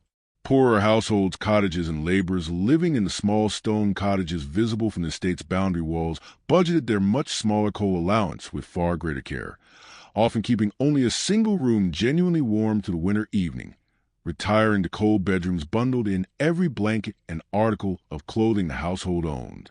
A version of an English winter night that Margaret has never experienced firsthand, and likely never will. This is not a comparison I make to diminish what Margaret has tonight exactly, but I think it is worth holding both pictures in your mind at once, because it tells you something true about what wealth actually purchased in this era. More than gowns, more than jewelry, more even than social position itself. Wealth purchased warmth. It purchased the ability to sleep through a cold October night without ever once feeling the cold at all. And that particular purchase, invisible and unglamorous as it sounds when you say it plainly like this, may have been one of the most genuinely valuable things money could buy in 19th century England. I want to return for a little while to the bed itself, because I think there is more worth saying about how a bed like Margaret came to exist at all. The slow accumulated history compressed into those layers of horsehair and wool and feather that we described so carefully at the very start of tonight's story. A century earlier, even a genuinely wealthy English woman's bed would have looked and felt meaningfully different from the one Margaret sleeps in tonight. Not because earlier generations valued comfort less, but because the available materials and construction methods were simply less refined. Feather beds existed for centuries before Margaret's time, but the fabric used to contain those feathers, the tightness of the weave, the quality of the down itself, all improved gradually across the decades, leading up to her own lifetime, driven partly by advances in textile manufacturing, and partly by an expanding trade network that brought finer down from further afield.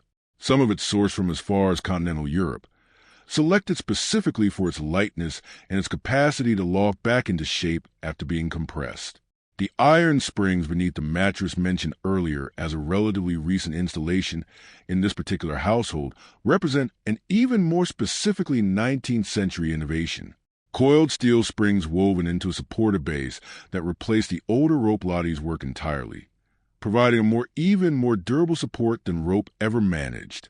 Rope having an unfortunate tendency to stretch and sag unevenly over years of use, requiring periodic tightening with a special key that most households kept for exactly this purpose. Margaret's own bed received this upgrade only 6 or 7 years ago during a broader refurbishment of the upper floor bedrooms.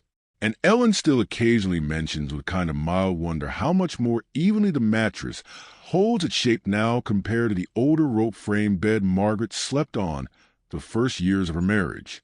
None of this technology was available at all to Margaret's grandmother in her own youth, and none of it was available to the vast majority of English households outside the wealthiest few percent, which is worth remembering whenever we are tempted to flatten the entire Victorian era into a single uniform experience. The truth is considerably more layered than that. Technology and comfort trickling gradually downward to the social hierarchy across decades, available first and most fully to households exactly like Margaret's, and reaching further down the social scale only slowly, incompletely, and often in cheaper, less refined versions of the same basic innovation.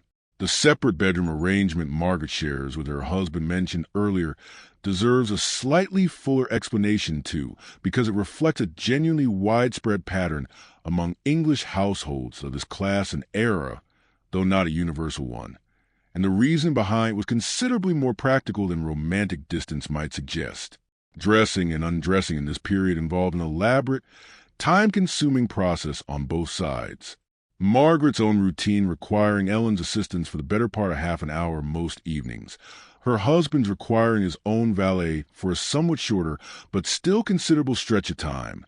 And maintaining two separate rooms allowed both processes to happen simultaneously rather than one spouse waiting idle, while the other completed an elaborate toilet. There was also, frankly, a genuine Victorian value placed on a certain kind of personal privacy, even within marriage. A belief that a husband and wife each benefited from having one space entirely their own, free of the other's habits and preferences, where reading late or rising early, or simply existing in whatever state of undress or disarray one preferred would trouble no one else. This arrangement was admittedly available mainly to households wealthy enough to spare the additional bedroom in the first place. A working-class or even solidly middle-class household, typically having no such luxury of space, husband and wife, and often several children sharing a single room out of simple necessity, which meant that this particular version of Victorian marital privacy was, like so much else we have discussed tonight, a privilege available specifically to households of Margaret's means rather than any kind of universal English domestic pattern. A particular quality of true darkness belongs to this hour. 2. One that almost no one alive today has ever fully experienced. And Margaret's bedroom tonight, sealed behind its heavy curtains in a house, standing alone in open countryside miles from the nearest town, comes about as close to it as anywhere still does. No street lamp glow seeps around the edges of her curtains. No distant illuminated window from a neighboring house interrupts the blackness beyond the glass. The nearest other dwelling being the gamekeeper's cottage a good half-mile off through the woods, its own small light long since extinguished for the night. When the fire finally burns down and nothing but a faint red glow among gray as sometime after 2 in the morning, the darkness in this room becomes close to absolute, a depth of black that modern eyes, accustomed to the constant low-level glow of a world lit through the night by electricity, would likely find almost disorienting at first before the body's own ancient, mostly forgotten comfort with genuine darkness reasserts itself. I think this matters more than it might seem to at first. This quality of true darkness, because sleep itself responds to in ways the Victorians understood only instinctively, without any of the scientific language we might use today to describe how darkness signals a body's internal clock to release the particular hormones that deepen and sustain sleep. Margaret does not know any of this, could not have named any of it, but her body knows it perfectly while settling into a depth of rest that a modern sleeper surrounded by the persistent electronic glow of clocks and screens and street lights seeping through thin curtains might genuinely envy, without quite understanding why. The clock in the main hall continues its steady work through all of this, its pendulum swinging behind glass, marking hours that almost no one in the sleeping house consciously registers. And yet the whole rhythm of tomorrow depends on its accuracy in a way worth appreciating.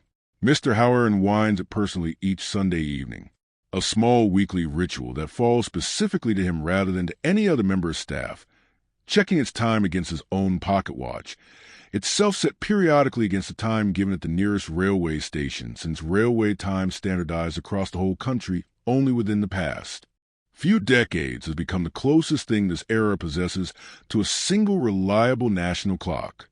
Every other timepiece in a house takes its cue directly or indirectly from this one whole clock. The kitchen clock is checked against it. Mrs. Fenwick's own small clock in her sitting room is checked against it.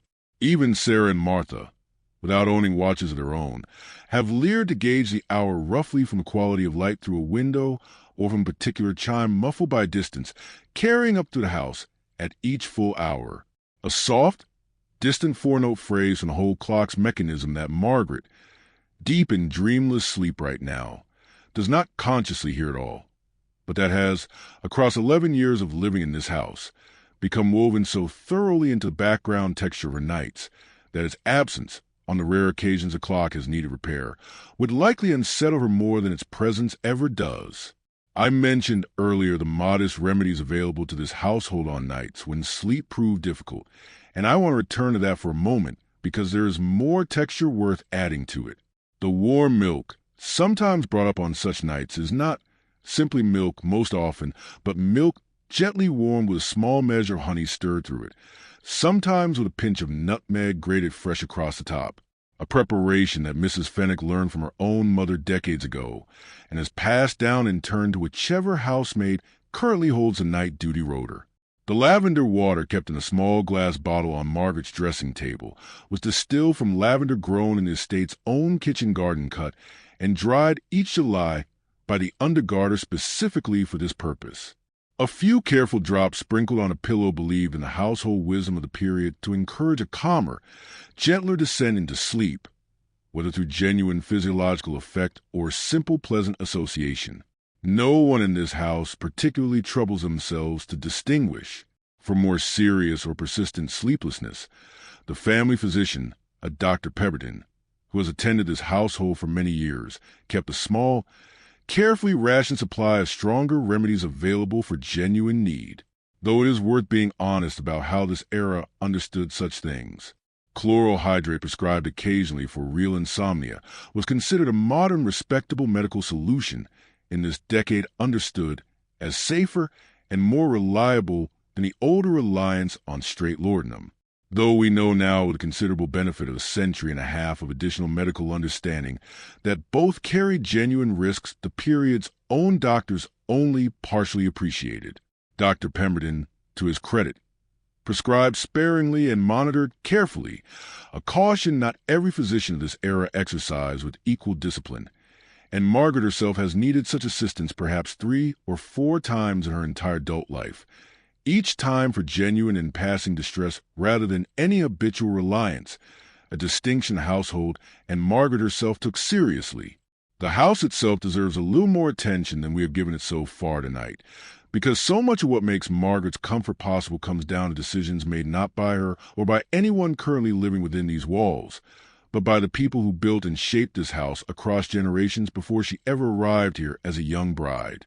It was built originally in the late 17th century, a good 200 years before the night story, by an earlier generation of the same family, though it has been altered and expanded so many times since then that very little of that original structure remains visible from the outside.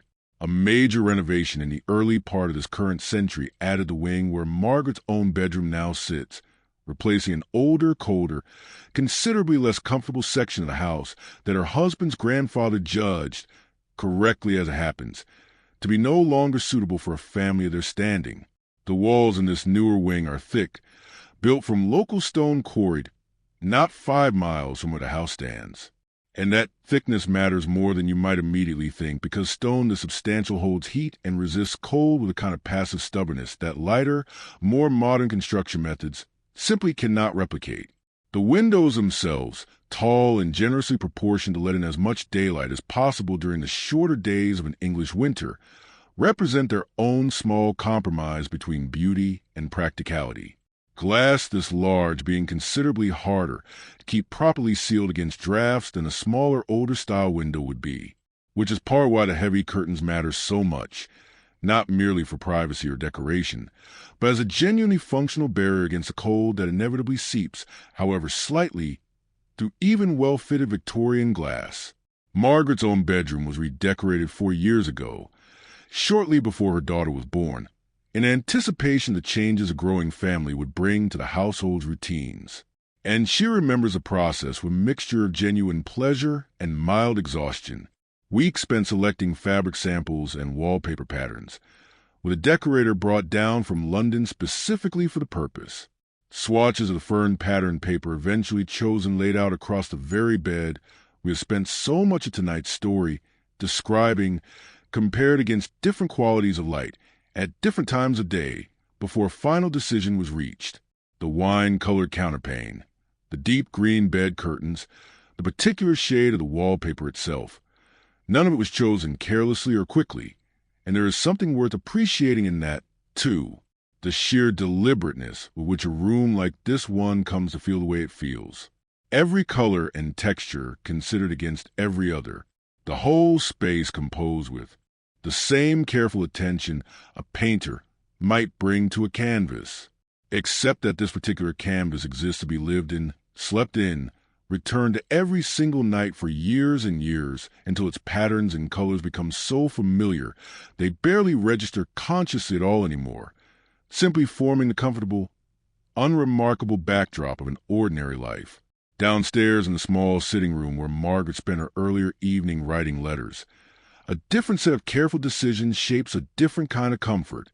This one's social rather than purely physical. The room is smaller and considerably less formal than the grand drawing room used for entertaining proper guests, furnished with pieces chosen more for comfort than for impressing visitors. A worn but genuinely comfortable armchair positioned near the window where the afternoon light falls best for reading. A small writing desk angled to catch the last of the daylight without requiring a lamp until well into the evening. This is in a real sense Margaret's own private domain within the larger household. The one room in the house she has shaped almost entirely according to her own taste and habit rather than any broader consideration of how it might appear to outside eyes. And there is a particular kind of freedom in that which she values more than she would probably admit aloud, even to Ellen. The piano occupies one corner of this same small sitting room, an instrument she plays with genuine skill. Though rarely for any audience beyond herself these days, her earlier ambitions toward more serious musical accomplishment having settled over the years of marriage and motherhood into something gentler and more private, an hour spent working through a familiar piece. Not to impress anyone, but simply because a particular concentration it requires offers its own quiet form of rest, not unlike the reading she does later in the evening beside her bedroom fire. Both activities serving the same underlying purpose of occupy her mind gently enough to ease the transition from the day's more demanding hours toward the eventual stillness of sleep. Beyond the walls of the house, the formal garden that Margaret can see from her window during daylight hours lies now in complete darkness.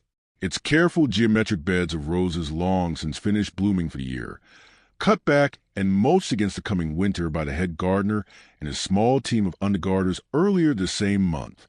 A gravel path winds between the beds toward a small stone fountain, silent now, its water shut off and drained weeks ago as a precaution against the freezing temperatures that will arrive properly within the coming weeks.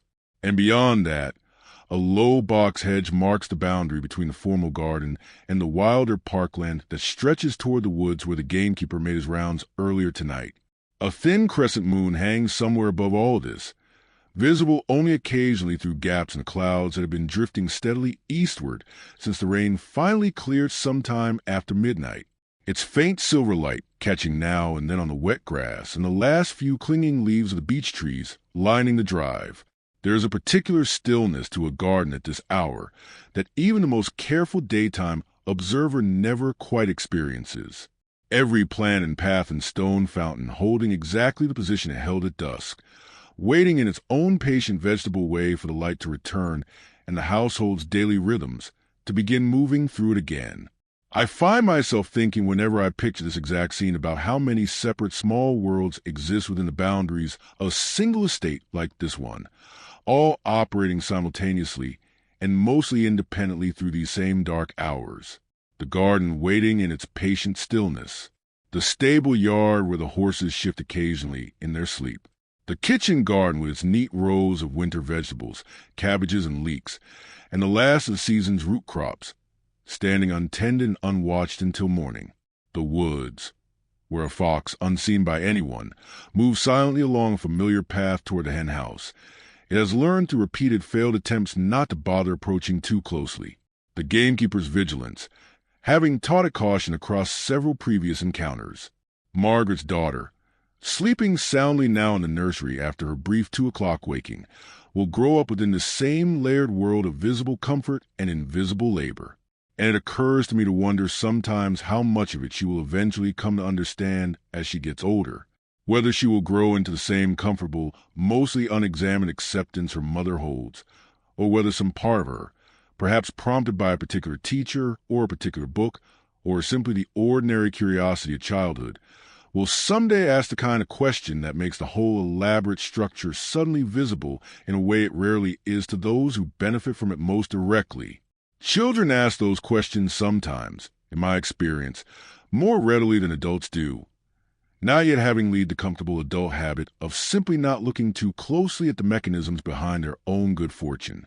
Dr. Pemberton, mentioned a little earlier in connection with the household sleep remedies, keeps his own modest medical practice in the nearest market town, some 6 miles distant, and attends his household along with perhaps a dozen others of similar standing scattered across the surrounding countryside, along with a considerably larger number of less wealthy patients, whose visits he charges according to a sliding scale that reflects honestly, if somewhat uncomfortably, the same social hierarchy that shapes every other aspect of this era's daily life.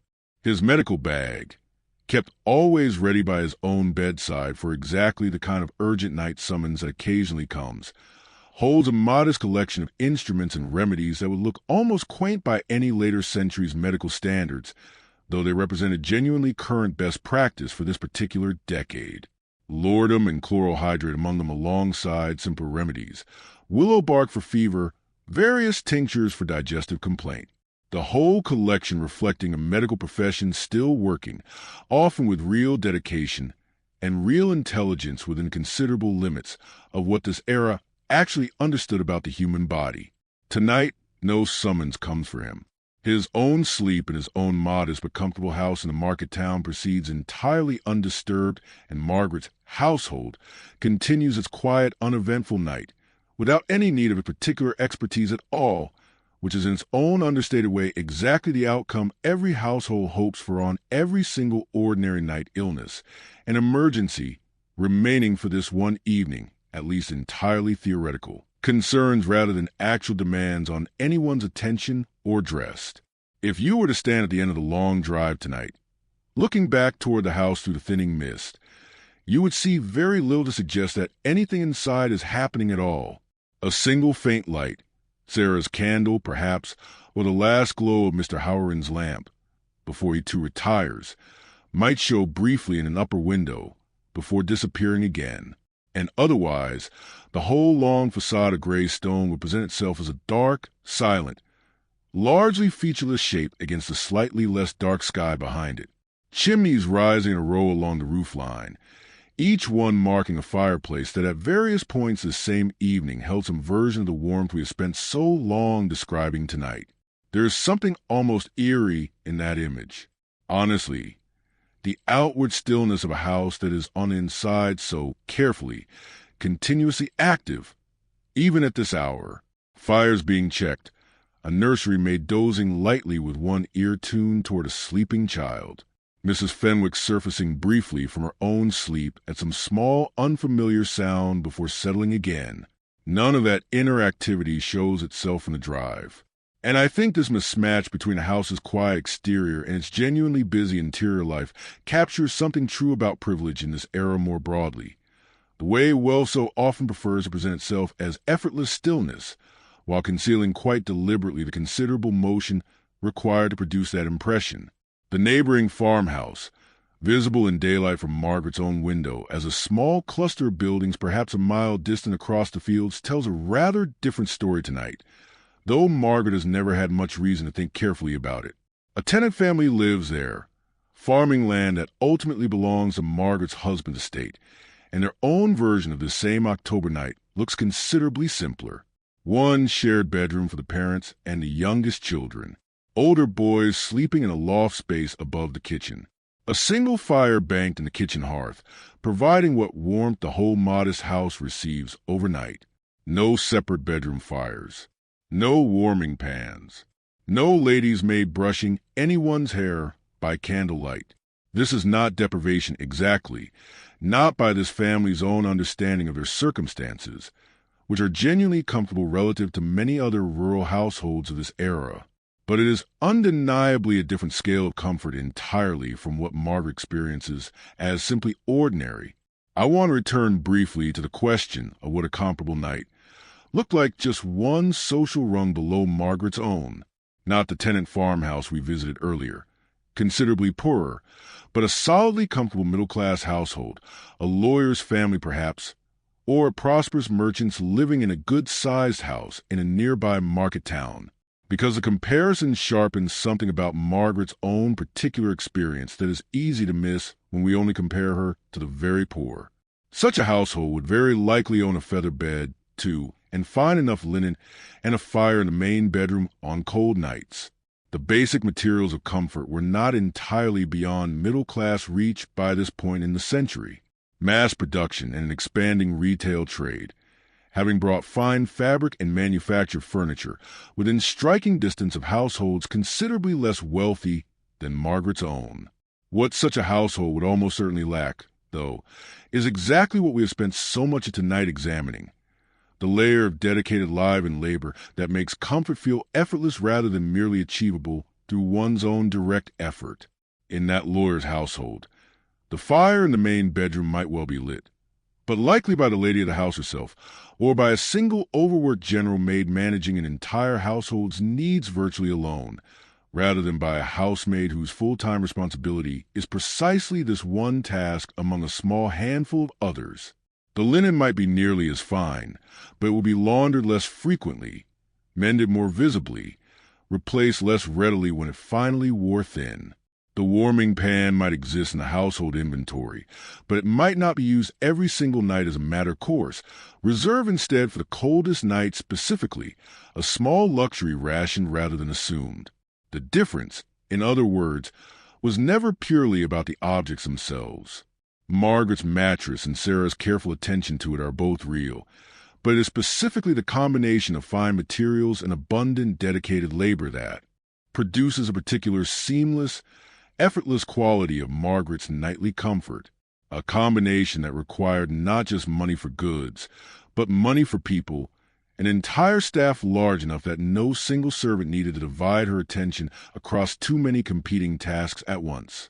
This is in the end probably the truest dividing line in Victorian domestic comfort. Not simply what a household could afford to own, but how many hands it could afford to employ in the ongoing continuous work of making that ownership feel effortless. I raise this comparison not to make you feel guilty on Margaret's behalf, sitting warm in your own bed tonight listening to this story, but because I think it deepens rather than diminishes the picture we have built together across this whole long night. Comfort, real physical comfort of exactly the kind we have spent so many hours describing, was never universal in this era, and understanding how unevenly it was distributed makes a specific, careful, considerable effort involved in producing Margaret's version of it feel more vivid rather than less, more worth noticing rather than less. Sundays bring their own particular shift to this household's rhythm, worth a brief mention here. Since we have spent this whole story inside a single ordinary weeknight, the household rises somewhat later on Sunday mornings, breakfast pushed back to accommodate church attendance. The family and much of the staff, walking or riding the short distance to the small parish church that has served this estate for generations. Its own graveyard holding several previous generations of Margaret's husband's family beneath modest, weathered headstones. Sunday evenings tend toward an even quieter version of the ordinary evening we have watched tonight. Less correspondence, more simple rest, and Margaret's bedtime ritual on a Sunday night carries a particular unhurried quality that even her already unhurried weeknight version cannot quite match. The whole household easing into its one weekly day of genuinely reduced obligation before Monday's demands. The great wash chief among them, return the household to its ordinary busy rhythm. Even the servants feel this weekly shift, though considerably less generously than the family does. Sunday brings most of the staff a single half-day of genuine rest, usually the afternoon, a few hours to walk the village, write a letter home, or simply sit quietly in the servants' hall without any particular task demanding attention. Sarah spends most of her own Sunday afternoons this way, and there is a particular value she places on those few unstructured hours that Margaret, whose every day carries some version of unstructured freedom, could probably never fully appreciate. A single quiet afternoon means something different to a person who has so little of it than it does to a person who has, relatively speaking, so much. She usually spends part of it writing to her own family, the farmer parents and 5 siblings she left behind 4 years ago, and part of it simply sitting with Alice in the small patch of garden set aside for staff use, doing nothing in particular, which is for both of them most of the point. A small square of grass and a low wooden bench tucked behind the kitchen wall, out of sight of the main house entirely. There's alone in a way almost nothing else in this house could ever quite be said to be. A small, unremarkable corner of the world claimed entirely and quietly for themselves. One modest hour a week that belongs quietly and entirely to no one else at all. There's a family portrait gallery running along the upper landing outside Margaret's bedroom door. A long corridor lined with painted likenesses of her husband's ancestors stretching back nearly 2 centuries, and she passes beneath their painted gazes every single night on her way to bed without much conscious thought. Though occasionally, on nights when sleep proves elusive, she has found herself pausing before one particular portrait, a woman from perhaps 3 generations back, whose expression, captured by some now largely forgotten portrait painter, carries a quality of quiet, private amusement that Margaret finds strangely companionable, as though this long dead-eyed woman understood something about the particular experience of living within this house that no one currently alive quite shares with her. Let us return one more time to the bedroom itself, because I think it is worth simply sitting quietly with Margaret for a while longer before the household begins properly stirring toward morning, watching nothing much happen at all, which is, after all, exactly what sleep is supposed to look like from the outside. She has shifted position twice more since we last checked on her. First turning fully onto her side sometime around 1 o'clock in the morning, drawing her knees up slightly in the particular curled posture she has favored since childhood, and then again closer to 3, stretching briefly before settling onto her back once more, one arm resting above the covers now, the other tucked beneath her pillow. None of this movement disturbs her sleep in any meaningful way. It is simply what a resting body does across a long night, adjusting itself periodically without ever fully surfacing to conscious awareness. The kind of small unconscious choreography that happens identically whether a person sleeps in a feather bed layered with silk and linen or on a straw-filled tick in a servant's plain attic room 3 floors above. Her breathing has settled into the slow, even rhythm of genuinely deep sleep, the kind that will be visible if you watch closely enough in the faint remaining glow of the fire, in the gentle rise and fall of the counterpane across her chest. This is, I think, one of the quietly beautiful things about sleep generally, the way it strips away, at least temporarily, so much of what separates one sleeping body from another.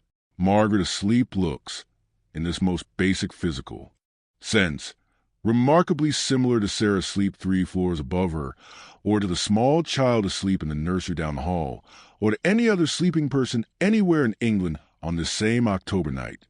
The elaborate social architecture that governs every waking hour of Margaret's life, the corsets and the calling cards, and the careful gradations of who may speak to whom and in what tone, all of it dissolves, at least for these several hours, into the simple, the universal, entirely democratic fact of a body at rest. The fire, meanwhile, continues its own slow, patient decline, and there is a particular craft to how well a fire has been banked that reveals itself only across these many hours of unwatched burning. Sarah built this fire with real skill earlier tonight, coal arranged carefully rather than simply piled, enough air allowed to circulate that the fire would burn steadily rather than smother itself prematurely. And the evidence of that skill shows now in how gradually and evenly it has declined, glowing steadily rather than guttering out in fits, and starts the way a carelessly built fire sometimes does. This is not a small thing. This particular competence, though it would never occur to Margaret to notice or credit it directly. A poorly banked fire means a cold room by 3 o'clock in the morning rather than by 5. An entire extra hour of chill that a skilled housemaid's careful work simply prevents from ever happening at all. By 3, the fire is reduced a little more than a faint constellation of glowing embers scattered across a bed of gray ash, giving off almost no visible light. Now, though the room retains, as we discussed earlier, enough residual warmth from the evenings full ablaze, and from the insulating mass of curtains and walls and heavy bedding, that Margaret remains entirely comfortable beneath her layers. This is the coldest point of the whole night. This narrow window between 3:30 and the first stirrings of Martha's own waking an hour later. And even at this coldest moment, Margaret's bedroom sits meaningfully warmer than the outside air, a testament less to the fire itself, mostly spent by now than everything else. The walls and curtains and bedding, working together in quiet, accumulated concert. I keep returning to this idea of accumulated small effort throughout tonight's story because I think it is genuinely the truest thing I can tell you about what comfort actually was in this particular era in a house like this one.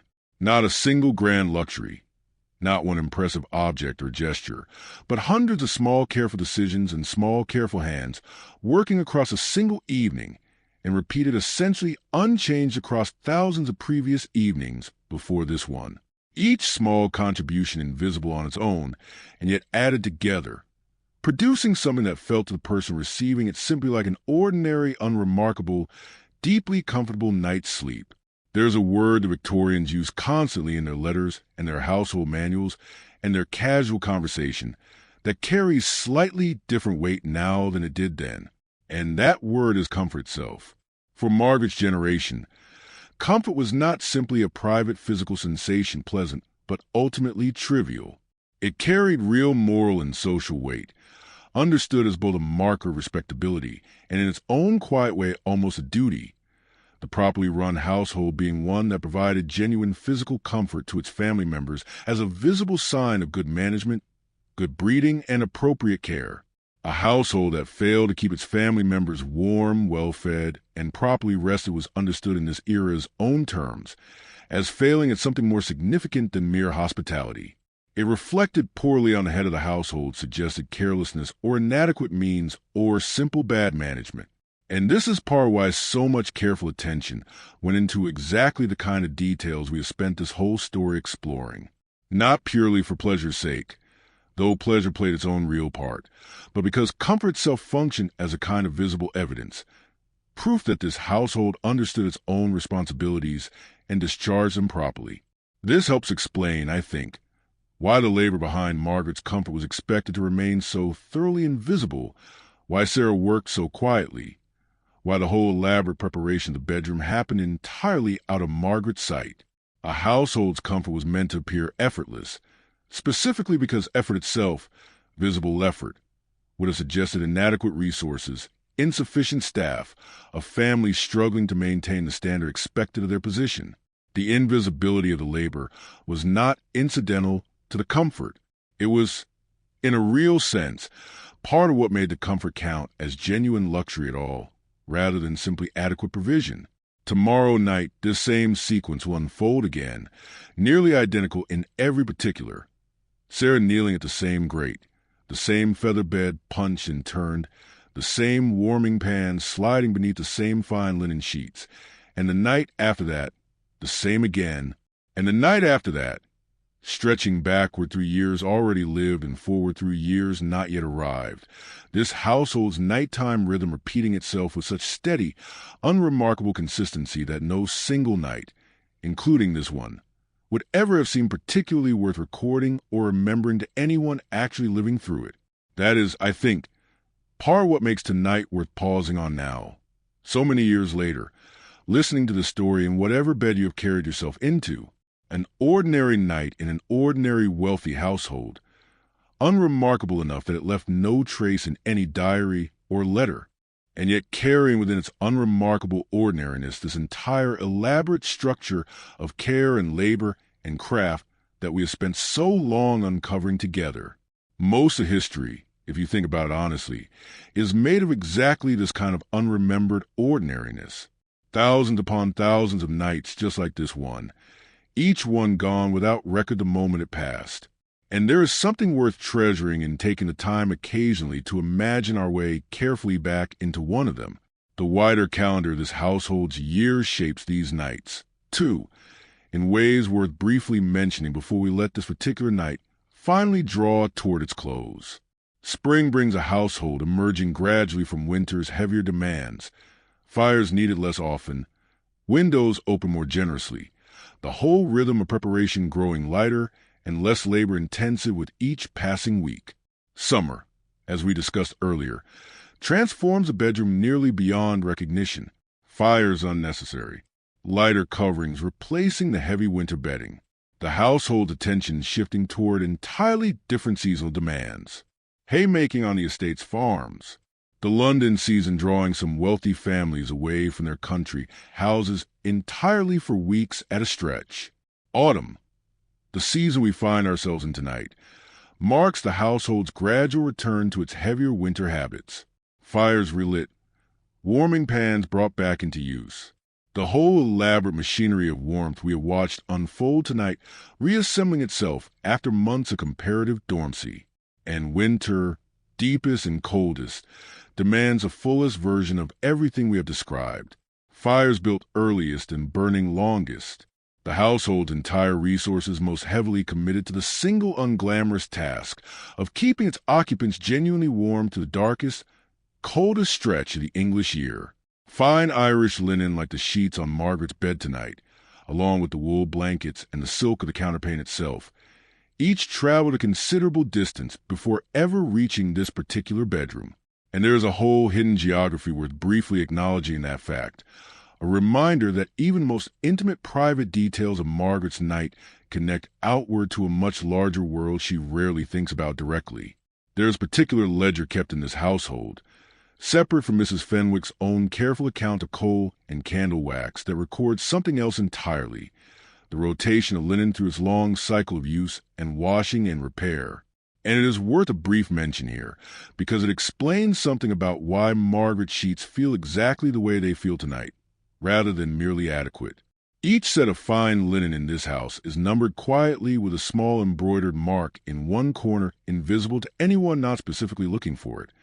And Mrs. Fenwick tracks which set has gone to which bedroom, how many times it has been washed, and roughly how much longer it can be expected to serve before the fabric grows too thin and delicate for continued use on a family bed, at which point it does not simply get discarded, but gets demoted quietly to service in a guest bedroom or eventually to the nursery, where a little more wear shows less and matters less before finally, years later, being cut down into smaller pieces for household cleaning rags. Nothing in this economy of fine fabric ever quite going entirely to waste. A set on Margaret's bed tonight has been in service for just under 3 years, well past new, but not yet approaching its eventual retirement, sitting at exactly the point in its working life, where the fabric is softened beautifully, without yet showing any real thinning or wear, which is, if you think about it, rather precisely why it feels the way it feels against the skin tonight. Not simply because it is expensive linen, but because it is expensive linen that has been used exactly the right number of times to reach its own particular peak of softness, a quality no amount of money alone can purchase directly, since it can only be earned through patient accumulated use. I find something almost moving in that fact. Honestly, the idea that the single most luxurious sensation of Margaret's whole night, that first moment of linen meeting skin, depends not purely on wealth, but on time, on years of careful washing and careful use, on a whole slow history of prior nights that this particular set of sheets has already quietly lived through before the night ever arrived. Comfort, once again, revealing itself as something built gradually rather than simply purchased outright. Its linen was woven in a mill in Belfast from flax grown in fields not far from that same city, purchased through a wholesale merchant in London, who supplies fine household textiles to families like Margaret's across the southern counties. The wool came from closer to home, sheep raised on the estate's own tenant farms, sheared each spring and sold at the local wool market, before eventually returning in a roundabout way that Margaret has never particularly traced, as finished blankets woven at a mill in Yorkshire and sold back to the same London merchant. The silk of the counterpane traveled furthest of all. Raw silk grown and processed in France, woven into fabric there, and imported through a specialist London warehouse that Margaret's own mother patronized for decades before passing connection along to her daughter. This entire quiet network of farms and mills and merchants and warehouses, most of it invisible to Margaret in exactly the same way the labor inside her own household remains invisible to her, exists purely to eventually produce this one specific outcome: a warm, beautiful, comfortable bed in a specific bedroom in the English countryside. And there is something almost dizzying, if you actually stop to trace it fully, in how much distant human effort converges on this one small, private, largely unremarked upon moment of a woman falling asleep on an ordinary October night.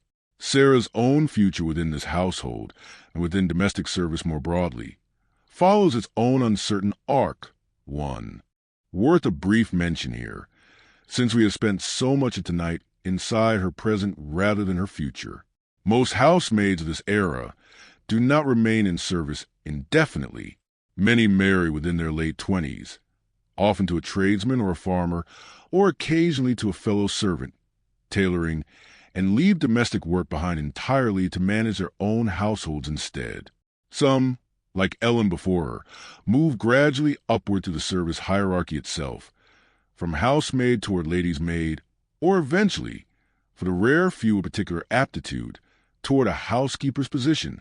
Much like Mrs. Fenwick's own, a smaller number remain in more junior positions their entire working lives, never marrying, never advancing, growing old within the same households, or moving between several over the decades. A path that offers steady if modest security, but little in the way of the independence or personal comfort that Margaret, 3 floors below Sarah's own attic room tonight, takes so entirely for granted. There is no formal pension awaiting any of these women at the end of their working lives. No guaranteed provision beyond whatever particularly generous employer might choose to offer as a personal kindness after decades of loyal service. A small cottage on the estate perhaps, or a modest ongoing allowance, though such arrangements depended entirely on individual goodwill rather than any systematic entitlement. This is worth acknowledging honestly without dwelling on it too heavily at this particular hour of the night, because it reflects one more way in which the elaborate comfort Margaret enjoys tonight rested on a foundation of considerably less security for the people who built and maintained it around her. Down near the servants' entrance at the side of the house, a small collection of boots and shoes sit waiting each night for the earliest morning attention. And this too is worth mentioning as one final small window into the household's invisible rhythm. Whoever holds the boot boy's duties, a junior position typically given to the youngest male servant in the household, rises even before Martha most mornings specifically to attend to this single unglamorous task, blacking and polishing every pair of boots and shoes left out by family members and senior staff alike the night before. A smell of boot polish and beeswax filling the small scullery passage well before dawn properly breaks, so that by the time anyone in the family actually needs their footwear, it will already be gleaming, ready, one more small piece of effortless comfort assembled from labor no one upstairs will ever think to notice. The morning post, when it eventually arrives sometime after 7, will bring with it another small thread connecting this quiet household to the wider world beyond the estate's boundaries.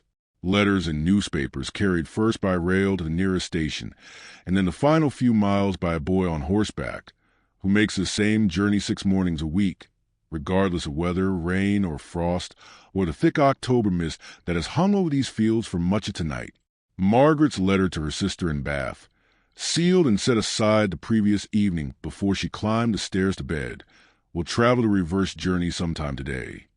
Carried down to the front hall, where the outgoing post waits in a small silver tray for the same boy to collect on his return trip, beginning its own several-day journey westward across the country toward a sister who has no idea as she goes about her own ordinary morning in her own comfortable house, that a letter describing this exact quiet October evening is already on its way toward her. There is something worth appreciating in that small delay, that gap of several days between an ordinary evening lived and the eventual telling of it to someone else. A rhythm of correspondence considerably slower than anything familiar to a modern listener, but carrying its own particular pleasure. The anticipation of a letter's arrival, the careful composition of a reply, an entire relationship sustained across considerable distance through nothing more than ink and paper, and the patient, reliable work of the postal service, and the railway that made it possible. The newspaper, too, when it arrives, will carry news already several hours old by the time Margaret's household reads it, printed overnight in London and rushed by the earliest available train to reach country households like this one by mid-morning. A genuine marvel of the era's transportation and printing technology. Even though it would strike a modern reader as impossibly slow, a full news cycle behind events almost by definition, Margaret's husband, wherever he currently sits in his rented London rooms, will read essentially the same news hours earlier than she does. A small but real asymmetry of information that separates the experience of city life from country life in this particular decade. One more thread in the whole complicated fabric of distance and connection that shapes this household's relationship to the wider world. None of this touches Margaret directly in these final hours before she wakes deeply asleep, as she remains entirely unaware of letters traveling toward Bath or newspapers rushing down from London or any of the thousand small threads of connection and labor that will converge on her household again within the next few hours. She simply sleeps warm and comfortable and undisturbed, exactly as she has slept for most of this long night, while the whole vast patient machinery of an 1870s English country state continues its quiet, careful work around her, indifferent to whether she notices any of it all, content simply to keep functioning night after night, comfort after comfort, whether or not anyone ever fully appreciates the scale of what it actually accomplishes. I skipped over something earlier that deserves a small return now, a quiet detail from Margaret's bedtime ritual that slipped past rather quickly in our first telling of it, and that is the particular care she takes of her own skin before finally closing her eyes each night. A small private ritual that Ellen assists with, but that Margaret performed in one form or another since her own girlhood. After washing with the warm water and rose water soap we described earlier, Margaret works a small amount of cold cream into her face and hands. A thick, pale preparation made from beeswax and almond oil and rose water mixed by the household's own cooking to a recipe passed down through at least 2 generations of the family, kept in a small covered china pot on the dressing table, and replenished every few months as needed. This is understood in the household advice literature of the period as essential nightly maintenance, protecting and softening skin that the day's activities, however gentile, still expose to wind and weather and the general drying effects of coal smoke that hangs, however faintly, in the air of nearly every English interior of this era, wealthy households included. There is a connection here worth drawing back to something we discussed earlier tonight. The Victorian belief linking sufficient rest to a fresh, healthy complexion, because this nightly cold cream ritual reflects the same underlying logic from a different angle. The idea that a woman's appearance required active ongoing care rather than simply happening on its own. Sleep and skin care working together as 2 complementary halves of the same nightly maintenance, both undertaken with the same quiet seriousness. Both understood as simply part of what a lady of Margaret's position owed to her own appearance, and by extension to her family's reputation. Her hair, too, receives its own small additional care beyond the 100 strokes of brushing we described earlier. A few drops of a light almond oil work through the ends on nights when it has grown particularly dry, a habit inherited, like the cold cream recipe, from her own mother, who inherited it in turn from a grandmother Margaret herself never met, but whose careful nightly habits somehow persist unchanged in their essential details across 3 generations of women in the same family. I find these small inherited rituals genuinely touching to think about, honestly, the way a specific recipe for cold cream or a specific number of hairbrush strokes or a specific method of arranging pillows against a bolster can travel quietly down through a family across decades passed from mother to daughter, or from lady's maid to lady's maid, surviving long after the original person who established the habit has been forgotten, carried forward simply because it works, because it feels right, because this is how it has always been done in this particular family, in this particular room, on this particular kind of ordinary October night. Elsewhere across England tonight, in other country houses and other London townhouses, belonging to other families of Margaret's approximate class and means, some version of this exact same evening is unfolding in countless slight variations. Other housemaids kneeling at other grates, other ladies' maids brushing other heads of hair, other warming pans sliding beneath other fine linen sheets. The particular details differ from house to house, some families favoring gas lighting even in their bedrooms by this point. Some households considerably larger or smaller than Margaret's own. Some regions of the country colder or milder than this particular stretch of countryside on this particular October night. But the underlying structure repeats itself with remarkable consistency across the whole wealthy stratum of English society. The same fundamental choreography of invisible labor producing visible comfort, performed simultaneously in hundreds of houses Margaret will never visit, for hundreds of women she will never meet, all of them in their own separate bedrooms tonight, settling towards sleep through some close variation of the exact sequence we have spent this entire night observing in such careful detail. The carpet beneath Margaret's bare feet, mentioned briefly earlier as one small comfort waiting for her each morning, deserves its own moment of attention too, because like nearly everything else in this room, it represents a considerable accumulated investment of both money and craft that Margaret experiences only as simple, unremarkable softness underfoot. It was woven in a mill in the Scottish borders, a thick, densely piled wool carpet in a deep green that echoes the color of the bed curtains above it, chosen specifically to coordinate with the room's broader scheme during that same redecoration 4 years ago that brought the fern-patented wallpaper and the wine-colored counterpane into being. Beneath the visible carpet lies a layer of thick underfelt, itself a considerable expense chosen specifically to add an extra measure of softness and warmth to the floor. A detail easy to overlook entirely, but one that makes a genuine difference on a cold morning. The difference between stepping onto a floor that feels merely covered and one that feels genuinely deeply cushioned. Carpets of this quality were, like so much else we have discussed tonight, a marker of real wealth in this era. Poorer households making do with bare wooden floorboards. Perhaps a small rag rug beside the bed at most, woven from scraps of worn-out clothing too far gone for any other use, providing a token measure of warmth underfoot, but nothing approaching the luxurious depth of Margaret's own carpet. The distance between these two experiences of simply getting out of bed in the morning, one foot landing on thick wool pile, another landing on bare cold, would capture something essential about this whole story we have spent tonight exploring together. Comfort measured not in grand dramatic gestures, but in exactly this kind of small, repeated daily physical experience, multiplied across thousands of mornings into something that shapes an entire life's relationship to comfort itself. On the mantelpiece above the now nearly dead fire stood a small ornamental clock, gilt bronze, a wedding gift from Margaret's husband's aunt that has ticked quietly through every single night of Margaret's married life in this exact spot. Its soft mechanical sound so thoroughly woven into the background texture of her sleep that she would likely notice its absence far more readily than she notices its constant faithful presence.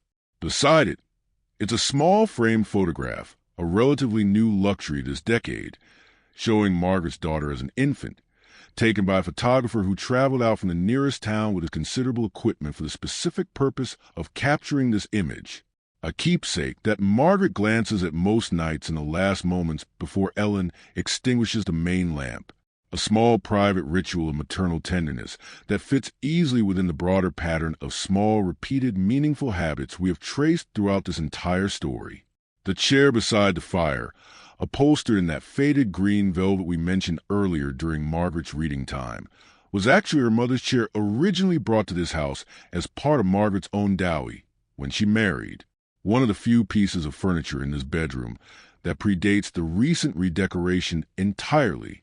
Its slightly worn upholstery and slightly loosened joints, a deliberate exception to the otherwise carefully coordinated newness of the room around it, kept specifically because Margaret could not quite bring herself to replace it with something more fashionable, some small sentimental attachment outweighing, in this one particular case, her usual careful attention to how a room ought to look.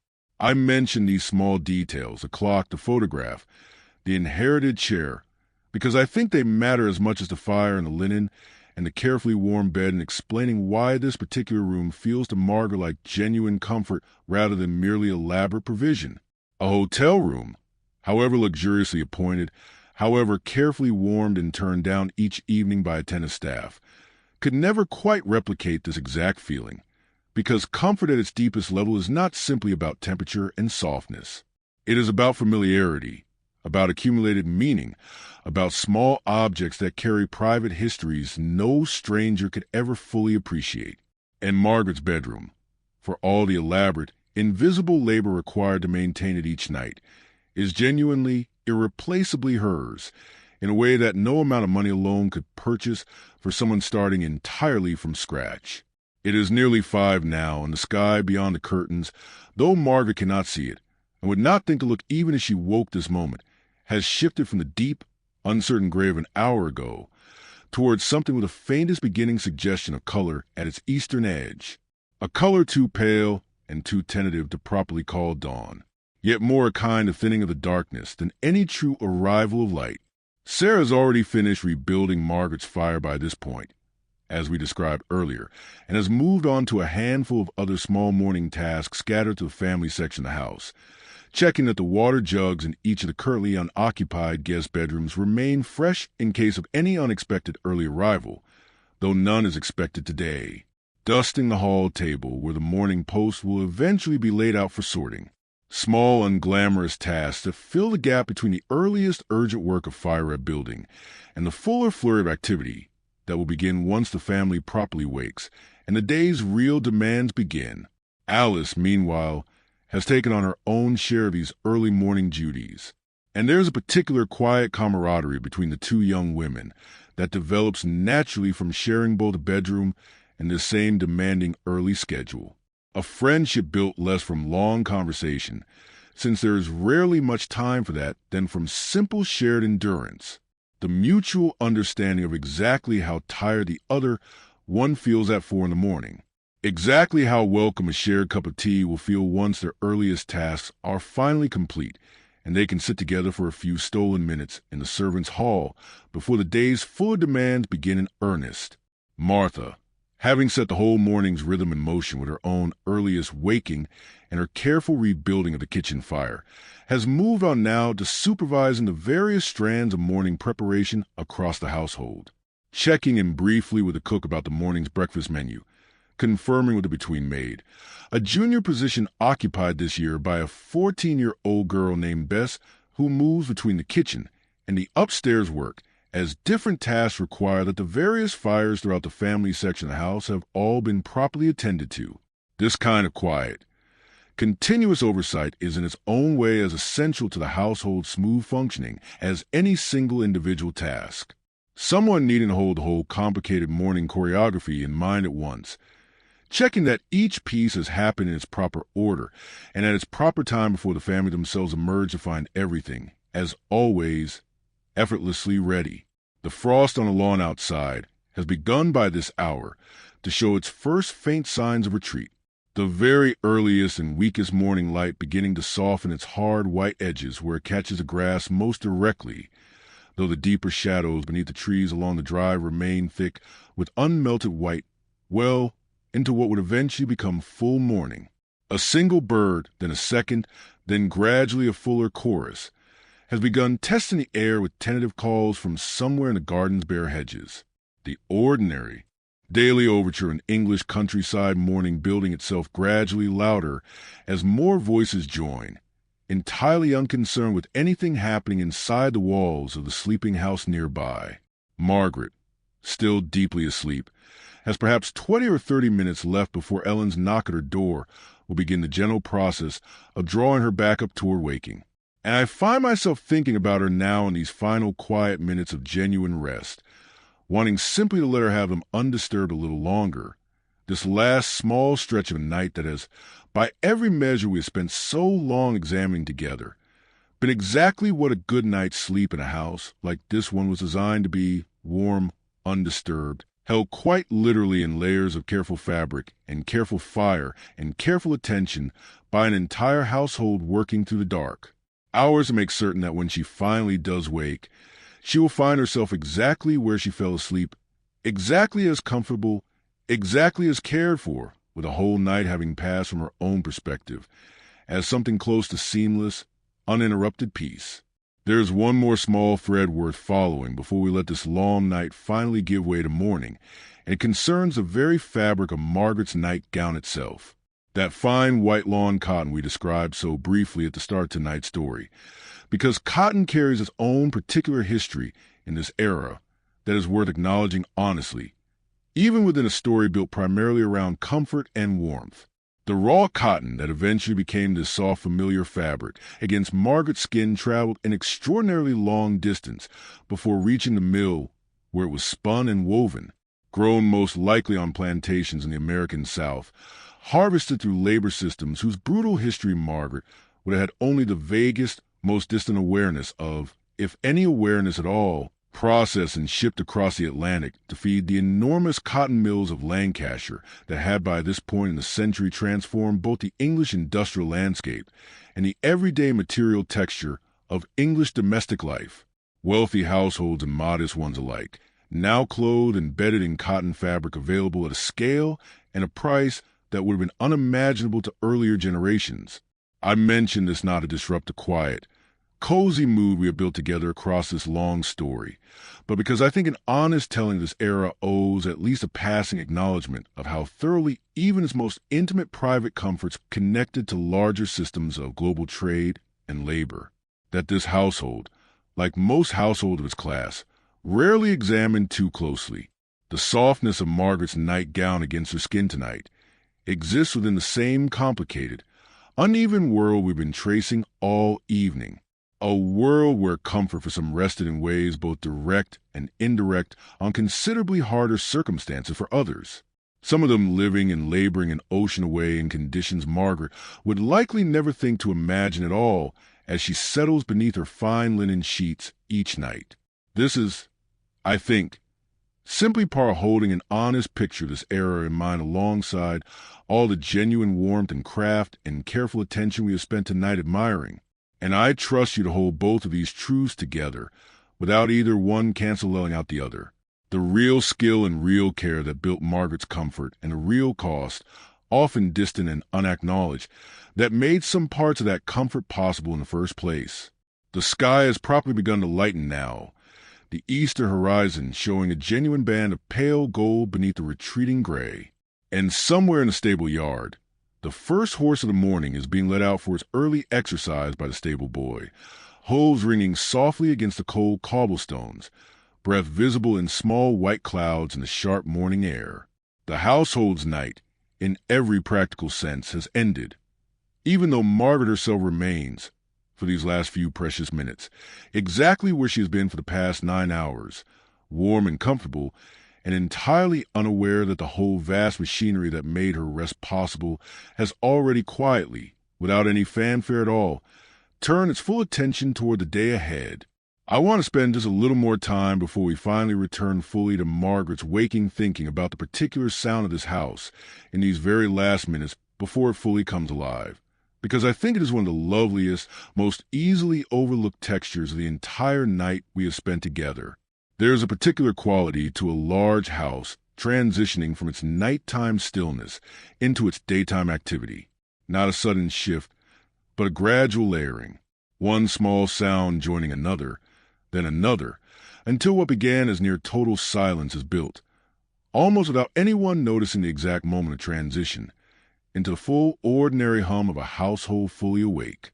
The first sound tonight was simply Martha's own footsteps on the back stairs, soft but audible in the otherwise complete silence. Then the scrape of the kitchen grate being cleared. Then the particular clatter of the first kettle being filled and set to heat.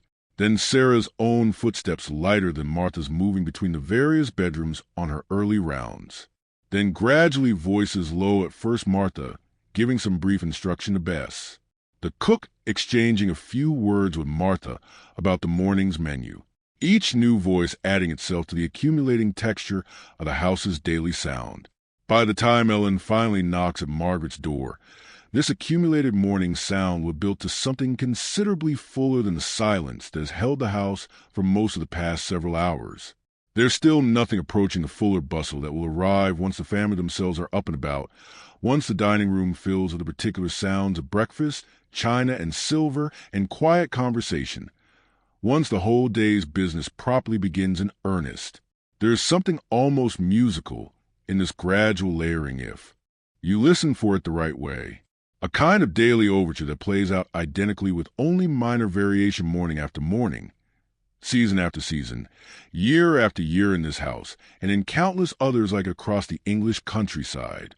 I find myself thinking of it sometimes as the sound of comfort itself being rebuilt.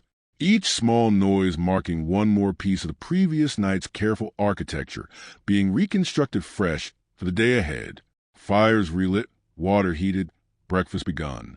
The whole elaborate system that makes a house like this one feel effortlessly comfortable, simply starting its daily cycle over again, exactly as it started yesterday, exactly as it will start again tomorrow.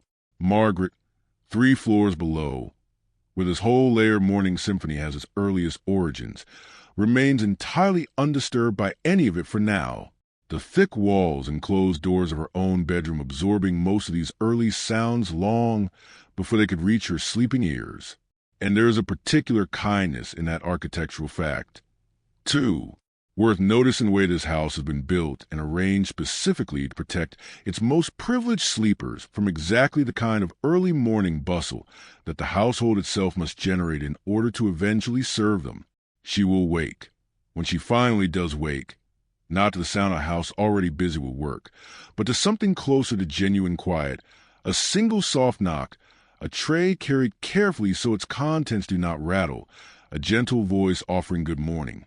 The whole elaborate labor behind her comfortable waking rendered once again almost entirely inaudible.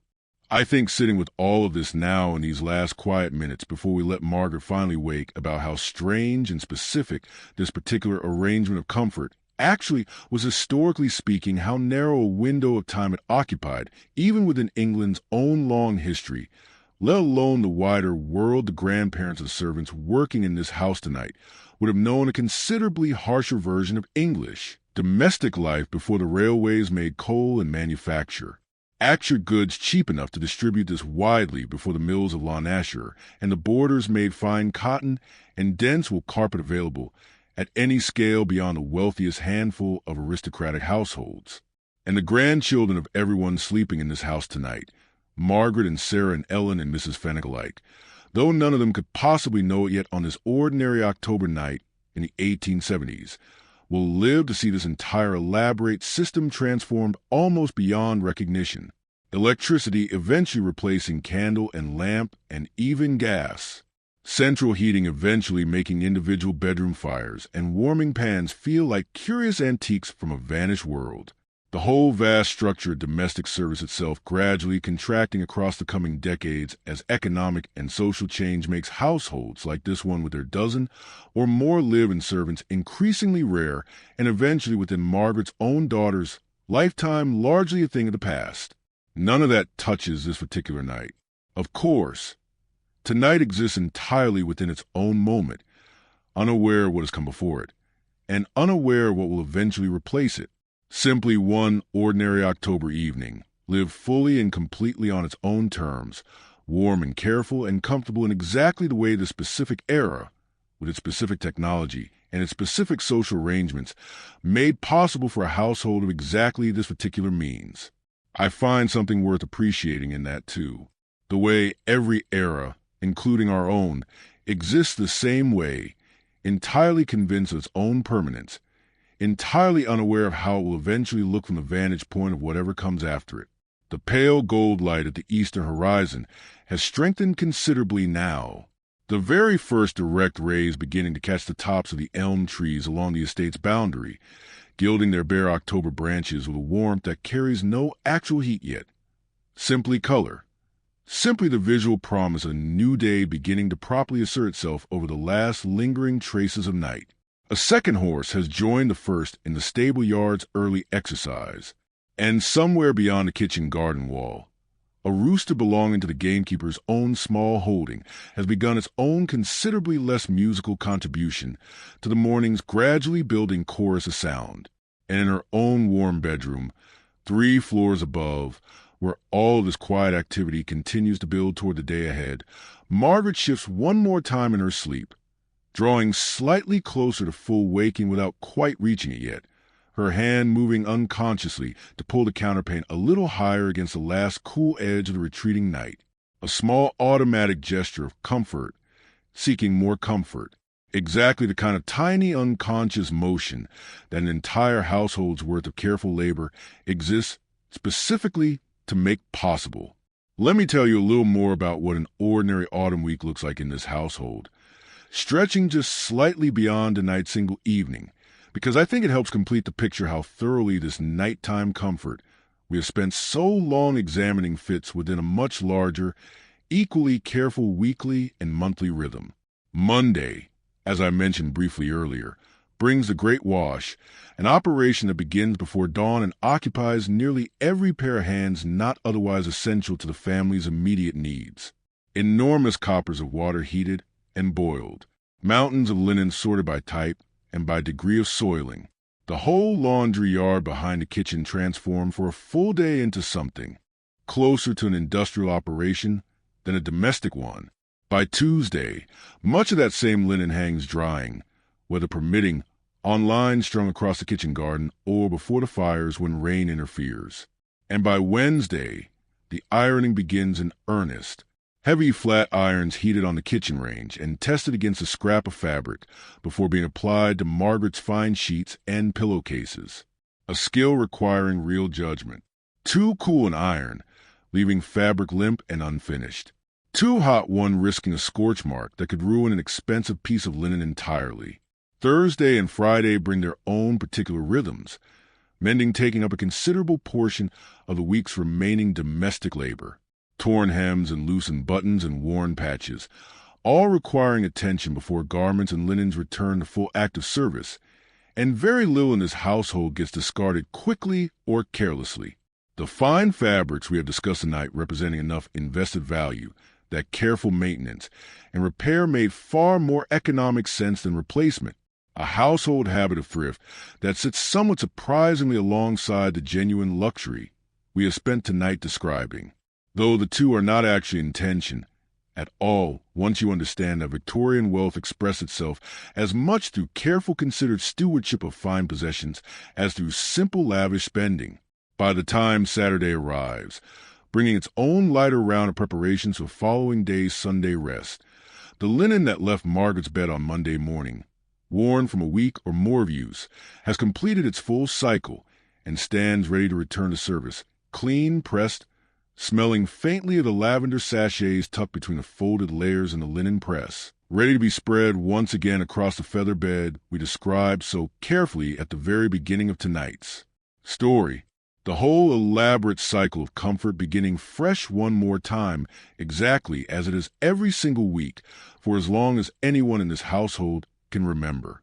I find this weekly rhythm almost as worth appreciating as the single night we have spent tonight following so closely, because it reveals something important about how comfort actually sustains itself over time, not as a single achievement completed once and then simply maintained effortlessly, but as a continuous cyclical labor renewed and rebuilt week after week, month after month by the same patient, skilled hands, applying the same careful attention again and again to the same essential tasks. There's a kind of quiet heroism in that repetition, I think, even though none of the people performing it would ever think to describe their own work in such grand terms. Sarah and Martha and Mrs. Fenwick and all the others simply doing day after ordinary day exactly what needs doing, without any particular expectation of recognition or reward beyond their modest weekly wages, and whatever private satisfaction comes from a task well and thoroughly completed. The eastern sky is fully brightened now, the pale gold of earlier minutes deepening gradually towards something closer to genuine morning light, though the sun itself remains just below the line of elm trees, its actual rising still a few minutes away. Frost still clings in the deepest shadows beneath the hedges and along the north-facing edge of the garden wall. But across the broader expanse of the lawn, it is largely surrendered now to the strengthening light, leaving the grass simply wet and dark rather than white and crystalline as it appeared just an hour before. There is one final thing worth mentioning before we let this long night complete itself, and it concerns a question I imagine some of you listening tonight might have been quietly turning over across the past several hours, whether life is thoroughly attended to, this carefully cushioned against every possible discomfort, might have come to feel less like genuine rest and more like a kind of gilded confinement. Comfort so total it edges towards something almost suffocating. It is a fair question, and I do not think the honest answer is entirely simple. Margaret herself would likely find the question strange if you put it to her directly, having known no other version of adult life since her marriage. This level of care simply constituting for her the ordinary baseline of existence, rather than anything remarkable enough to examine critically. And yet there is real evidence scattered through the letters and diaries and memoirs that women of her class and era left behind that some among them did feel exactly this tension, a gratitude for genuine physical comfort, sitting uneasily alongside a quieter frustration with how thoroughly that comfort was bound up with restriction, with limited independence, with an entire structured care that also functioned, whether intentionally or not, as a structure of control. I do not think we need to resolve that tension fully tonight. This far into a story meant to carry you gently toward your own sleep, rather than toward difficult, unresolved questions about Victorian gender and class.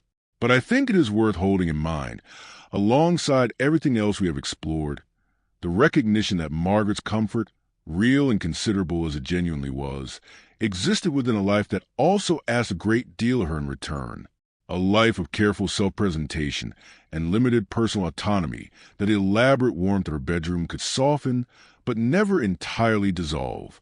What I keep returning to, though, thinking about all of this now in these final quiet minutes before Margaret finally wakes, is simply the care itself, the sheer accumulated attention that so many hands brought to the task of making one woman's ordinary night as comfortable as human skill and available technology could make it.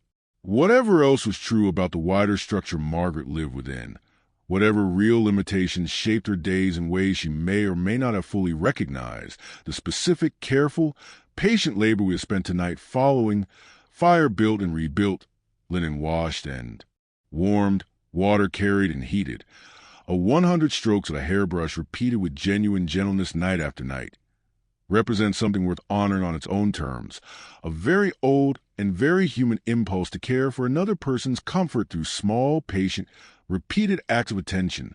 That impulse existed in Sarah's careful hands as she punched and turned the feather bed.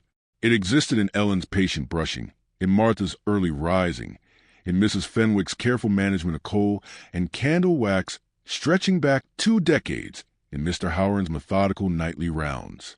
And it exists, I think, in whatever brought you to this story tonight, too.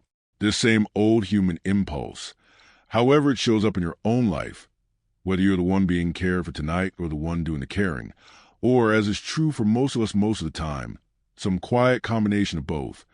The sun at last had begun its true rising beyond the elm trees, the first direct rays reaching across the frost-softened lawn and touching the lower windows of the house itself, catching for a moment on the glass of Margaret's own window before the heavy curtain still drawn blocks its fuller entry into the room where she continues.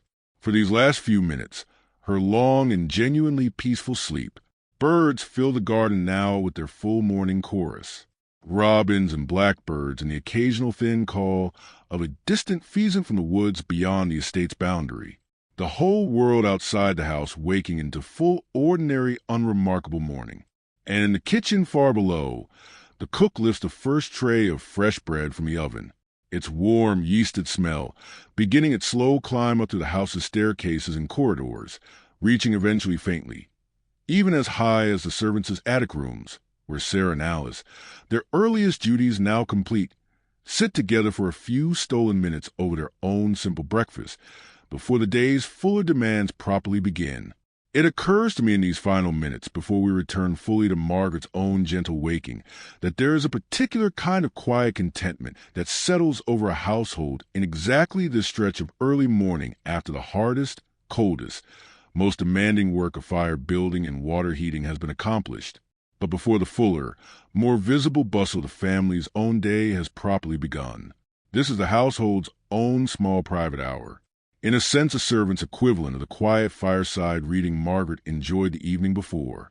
A brief pause carved out an otherwise demanding schedule, taken not because anyone granted it deliberately, but simply because it exists naturally in the gap between one set of tasks completed and the next set not yet begun.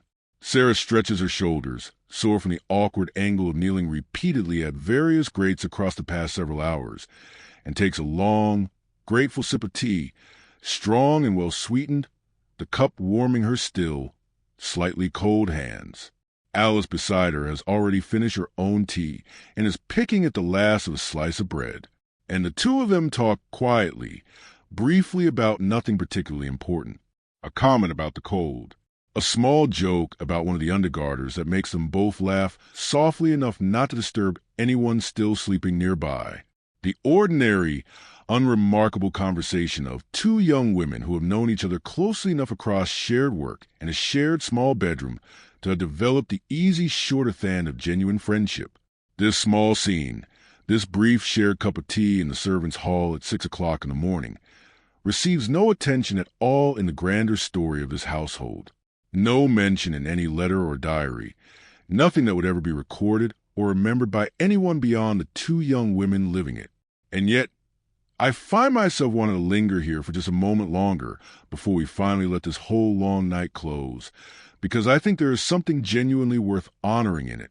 This small pocket of rest and companionship that two hard-working young women manage to claim for themselves within an otherwise demanding schedule. Comfort of their own making, however modest, however brief, existing alongside and underneath all more elaborate comfort we have spent tonight watching them build for someone else.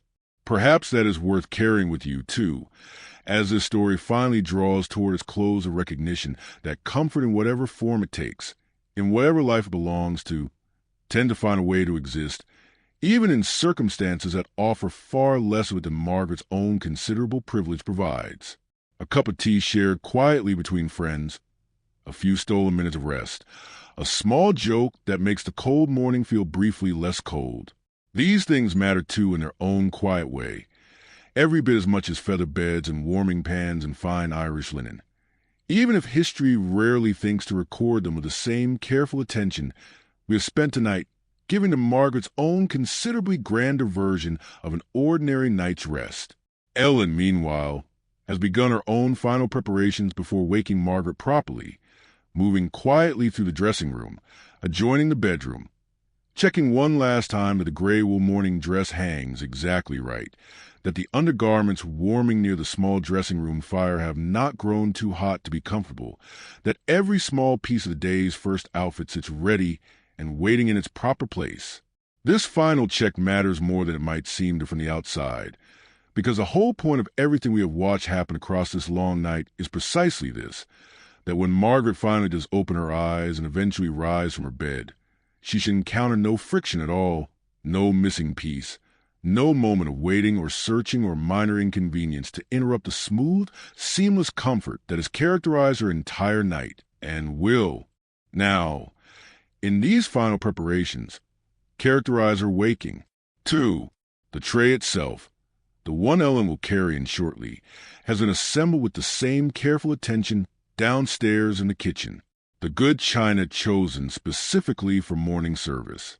A particular pattern of small blue flowers that Margaret has always favored for her earliest cup of the day. The tea itself, a blend the household purchases specifically for morning drinking, slightly stronger and more bracing than the more delicate blend served later in the afternoon. Even this small detail, the specific tea chosen for this specific hour, reflects the same careful, considered attention we have traced through every other part of tonight's story. Nothing left to chance, nothing assembled carelessly. Every small choice made with genuine thought toward exactly what will bring the most comfort and pleasure to the person it is intended for.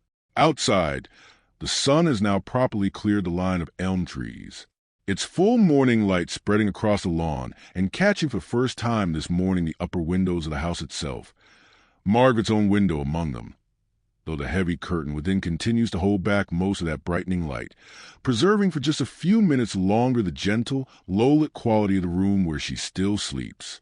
The frost is entirely surrendered now across the open lawn, though it lingers still in a few final shadow corners beneath the box hedges along the base of the garden wall.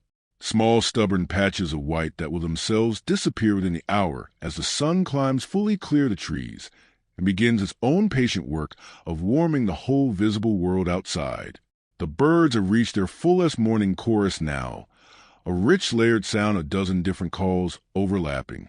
Robins and thrushes and persistent cheerful racket of a small flock of sparrows that have made their home in the ivy climbing the kitchen wall. And somewhere beneath all that bird song, faint but real, the ordinary daily sounds of the house itself have built to their own fuller morning volume. Footsteps on stairs, the distant clatter of crockery being laid for breakfast, a door opening somewhere and closing again.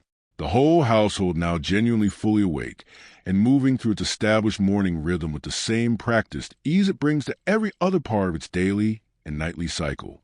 Ellen straightens a tray one final time, checks her own appearance briefly in the small mirror above the washstand in the dressing room, and moves toward Margaret's door. And in this last quiet moment before she knocks, I find myself wanting to hold everything we have learned together across this whole long story. The fire and the linen and the warming pan, the careful hands and the invisible labor, the whole vast patient machinery of an 1870s English country house, working through an entire night to produce exactly this single small, unremarkable, deeply comfortable moment. One woman about to wake gently in a warm room, entirely unaware of how much careful human effort made that gentleness possible, and entirely genuinely deserving of the peace she is about to wake into all the same. There is a very particular stillness that settles over a room in these last few seconds before someone knocks at its door. A stillness Margaret herself will never consciously register, since she remains for now entirely asleep, but one worth noticing all the same.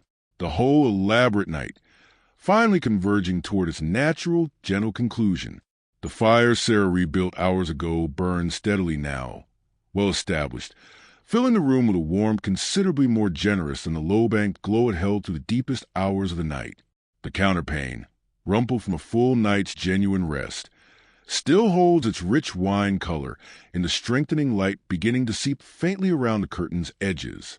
The book from the previous evening sits closed and undisturbed on its small table, marking a place Margaret will likely not return to until the same hour tomorrow night, when the whole careful sequence we have followed across this entire story begins once again. Its patient, familiar, endlessly repeated work. Somewhere below, a clock strikes the half hour, its soft chime carrying up to the house's staircases and corridors with the same muffled, distant quality it has carried every single morning of Margaret's 11 years in this house. And Ellen, hearing it, raises her hand and knocks gently at the bedroom door. 2 soft knocks, a small pause, and then without waiting for any answer that would not come from a woman still genuinely asleep, she turns the handle and steps quietly inside, carrying the tray with its small blue flowered china and its pot of freshly steeped tea, ready to begin the same gentle, familiar sequence that will ease Margaret from sleep into waking exactly as carefully as everything else in this house was arranged across this whole long night to ease her from waking into sleep. This is where we will leave her, in this warm room filled now with early morning light and the smell of fresh tea. An entire household's night of careful, patient, largely invisible labor, finally arriving at its quiet, unremarkable, deeply satisfying conclusion. Tomorrow night, this same sequence begins again. Fire built, bed warmed, water heated, and Margaret will climb once more into the same comfortable bed, entirely unaware, as she has always been, of exactly how much careful human effort made her rest possible, and entirely, genuinely at peace within it all the same. I think in the end that is really the whole quiet lesson tucked inside tonight's long story, one worth carrying gently with you as your own eyes grow heavy now, wherever you happen to be listening from. Comfort was never simple in this house, never automatic, never something that simply happened on its own. It was built deliberately and carefully, hour by hour, hand by hand, by people whose own nights look nothing like the one we have spent so long following tonight. And yet that labor, however unevenly distributed, however invisible to the person ultimately served, was carried out with genuine skill, genuine attention, and more often than not, something that looked remarkably like genuine care. Perhaps that is worth remembering the next time you settle into your own bed, wherever and whenever that happens to be. This small, quiet picture of an old English house working patiently through the dark hours to hold one woman safely, warmly, gently through an entire long night of rest. By 6 o'clock in the morning, the sky beyond Margaret's curtains has brightened considerably, though the sun itself has not yet cleared a line of elm trees at the eastern edge of the estate, and the light filtering faintly around the edges of the heavy curtains has shifted from gray to something closer to pale gold. The frost on the lawn outside has begun, almost imperceptibly, to soften at its edges, where the earliest warmth of the coming day has started to reach it. Downstairs, the household's morning has moved well past its first quiet stirrings into something approaching full purposeful activity. The dining room has been laid for breakfast, though the family will not appear there for some hours yet. The sideboard prepared with covered dishes that will be refreshed closer to the actual hour of eating. The morning post has already been sorted by the butler, who rose not long after Martha, and has spent the intervening time attending to the small daily rituals of his own considerable responsibilities, checking the wine cellar's temperature, reviewing the day's expected deliveries, ensuring the newspapers, when they arrive from the nearest station, will be pressed and ready for whoever wants them first. Ellen, Margaret's own lady's maid, has been awake since shortly after 5, and her morning routine mirrors the evenings in reverse, though compressed into a shorter window of time. She has already selected and laid out the day's clothing, a morning dress in a soft gray wool, suitable for whatever ordinary domestic activities the day will bring. Undergarments warm briefly near the newly built fire in the small dressing room adjoining Margaret's bedroom. Stockings and shoes arranged with the same careful attention that characterized every object placed in the bedroom the night before. There's a kind of symmetry in this that I find genuinely satisfying to think about. The way the household's labor curves around a full day like two matching halves of the same careful design, undressing mirror by dressing, the fire lit at evening, mirrored by the fire rebuilt at dawn, warmth offered bedtime, mirrored by warmth waiting at waking. At 6, Ellen knocks softly at Margaret's door, waits a moment, and enters carrying a small tray, the same kind of tray that will be prepared whether Margaret wakes on her own or needs gentle rousing, holding a pot of tea already steeping, a single cup and saucer, a small jug of milk, and nothing else, since breakfast proper will come later once Margaret has dressed and made her way downstairs. Margaret stirs at the sound of the door, surfacing slowly from sleep the way a person does after a genuinely restful night, without the jarring disorientation of an alarm or an urgent summons, simply drifting upward to the last thin layer of a dream until her eyes open on familiar shapes of her own bedroom, now lit by the fresh fire Sarah built hours earlier and by the pale growing daylight, seeping around the edges of the curtains. Here's a sensation I think about most honestly when I picture this exact moment. The specific comfort of waking slowly in your own time in a room already warm, already prepared with nothing at all required of you except to open your eyes and decide you are ready to begin the day. No cold shock of an unheated room, no urgency, no sound of an alarm clock, an invention that exists already in this era, but has not yet made its way into a household like this one, where servants simply handle a function an alarm clock would later serve, waking early enough themselves to ensure the family never needs one at all. Ellen crosses to the window and draws back the heavy curtains, and the room floods gradually with the pale gold light of a proper English autumn morning, revealing the wallpaper's fern pattern in full color again. The dressing table silver brushes catching a faint gleam, the wine-colored counterpane, rumpled now from a full night's sleep, glowing warmly in the new daylight. Margaret pushes herself up against her pillows, still propped at their familiar angle against the bolster, and Ellen pours the tea, and for a few minutes, exactly as happened the night before, beside the dying fire with her book, Margaret exists in a small pocket of unhurried privacy. Tea warm in her hands, the room around her comfortable and quiet before the demands and performances of the day properly begin. She notices, the way she notices most mornings without ever really commenting on it, that the fire's already burning steadily, that the room is already warm despite the frost still visible on the lawn outside, that everything she might want within the first few minutes of waking has simply already been provided. It occurs to her this particular morning, perhaps because of some fleeting half-remembered dream, to wonder briefly how early someone must have risen to make all of this ready before she herself woke. And the thought passes through her mind and out again within a few seconds, acknowledged rather than dwelled upon, the way most of us, if we are honest, acknowledge the invisible labor that smooths our own lives without spending very long actually sitting with it. I do not say this critically. It is simply the shape of the world Margaret was born into and the world she will likely occupy for the rest of her life.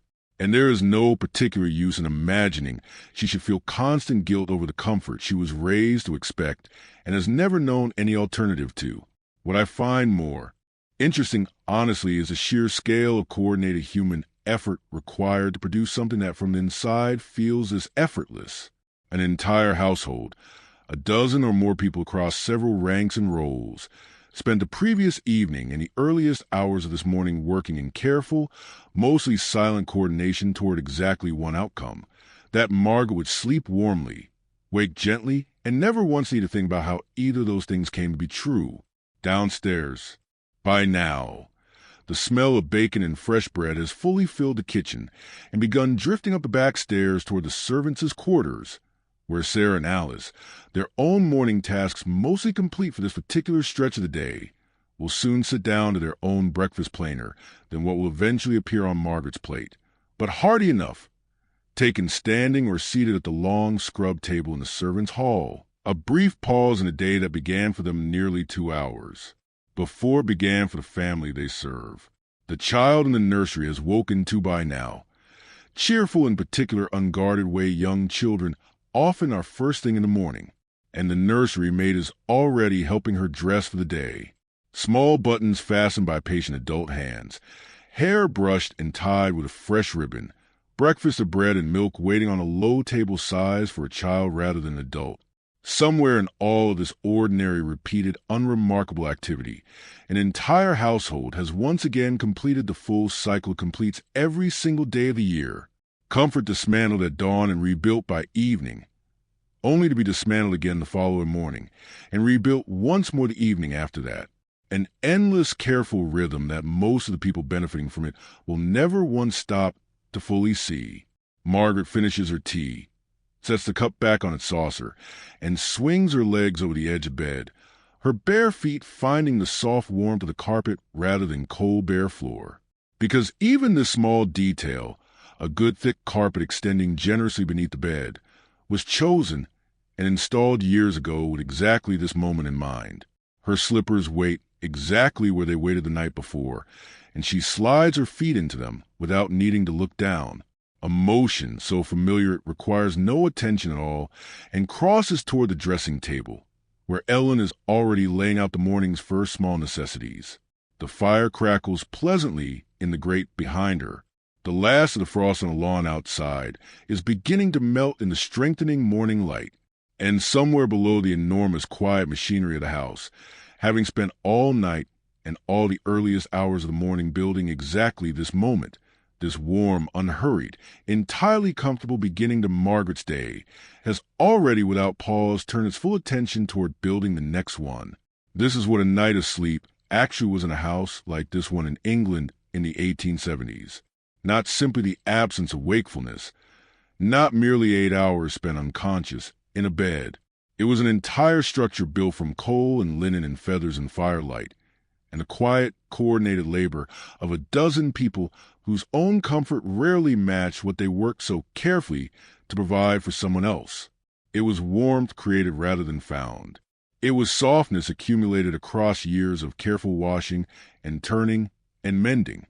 It was privacy carved out an otherwise thoroughly observed existence. One quiet hour beside a fire with a book, one long unbroken stretch of rest beneath layers of fine linen and heavy wool and quilted silk.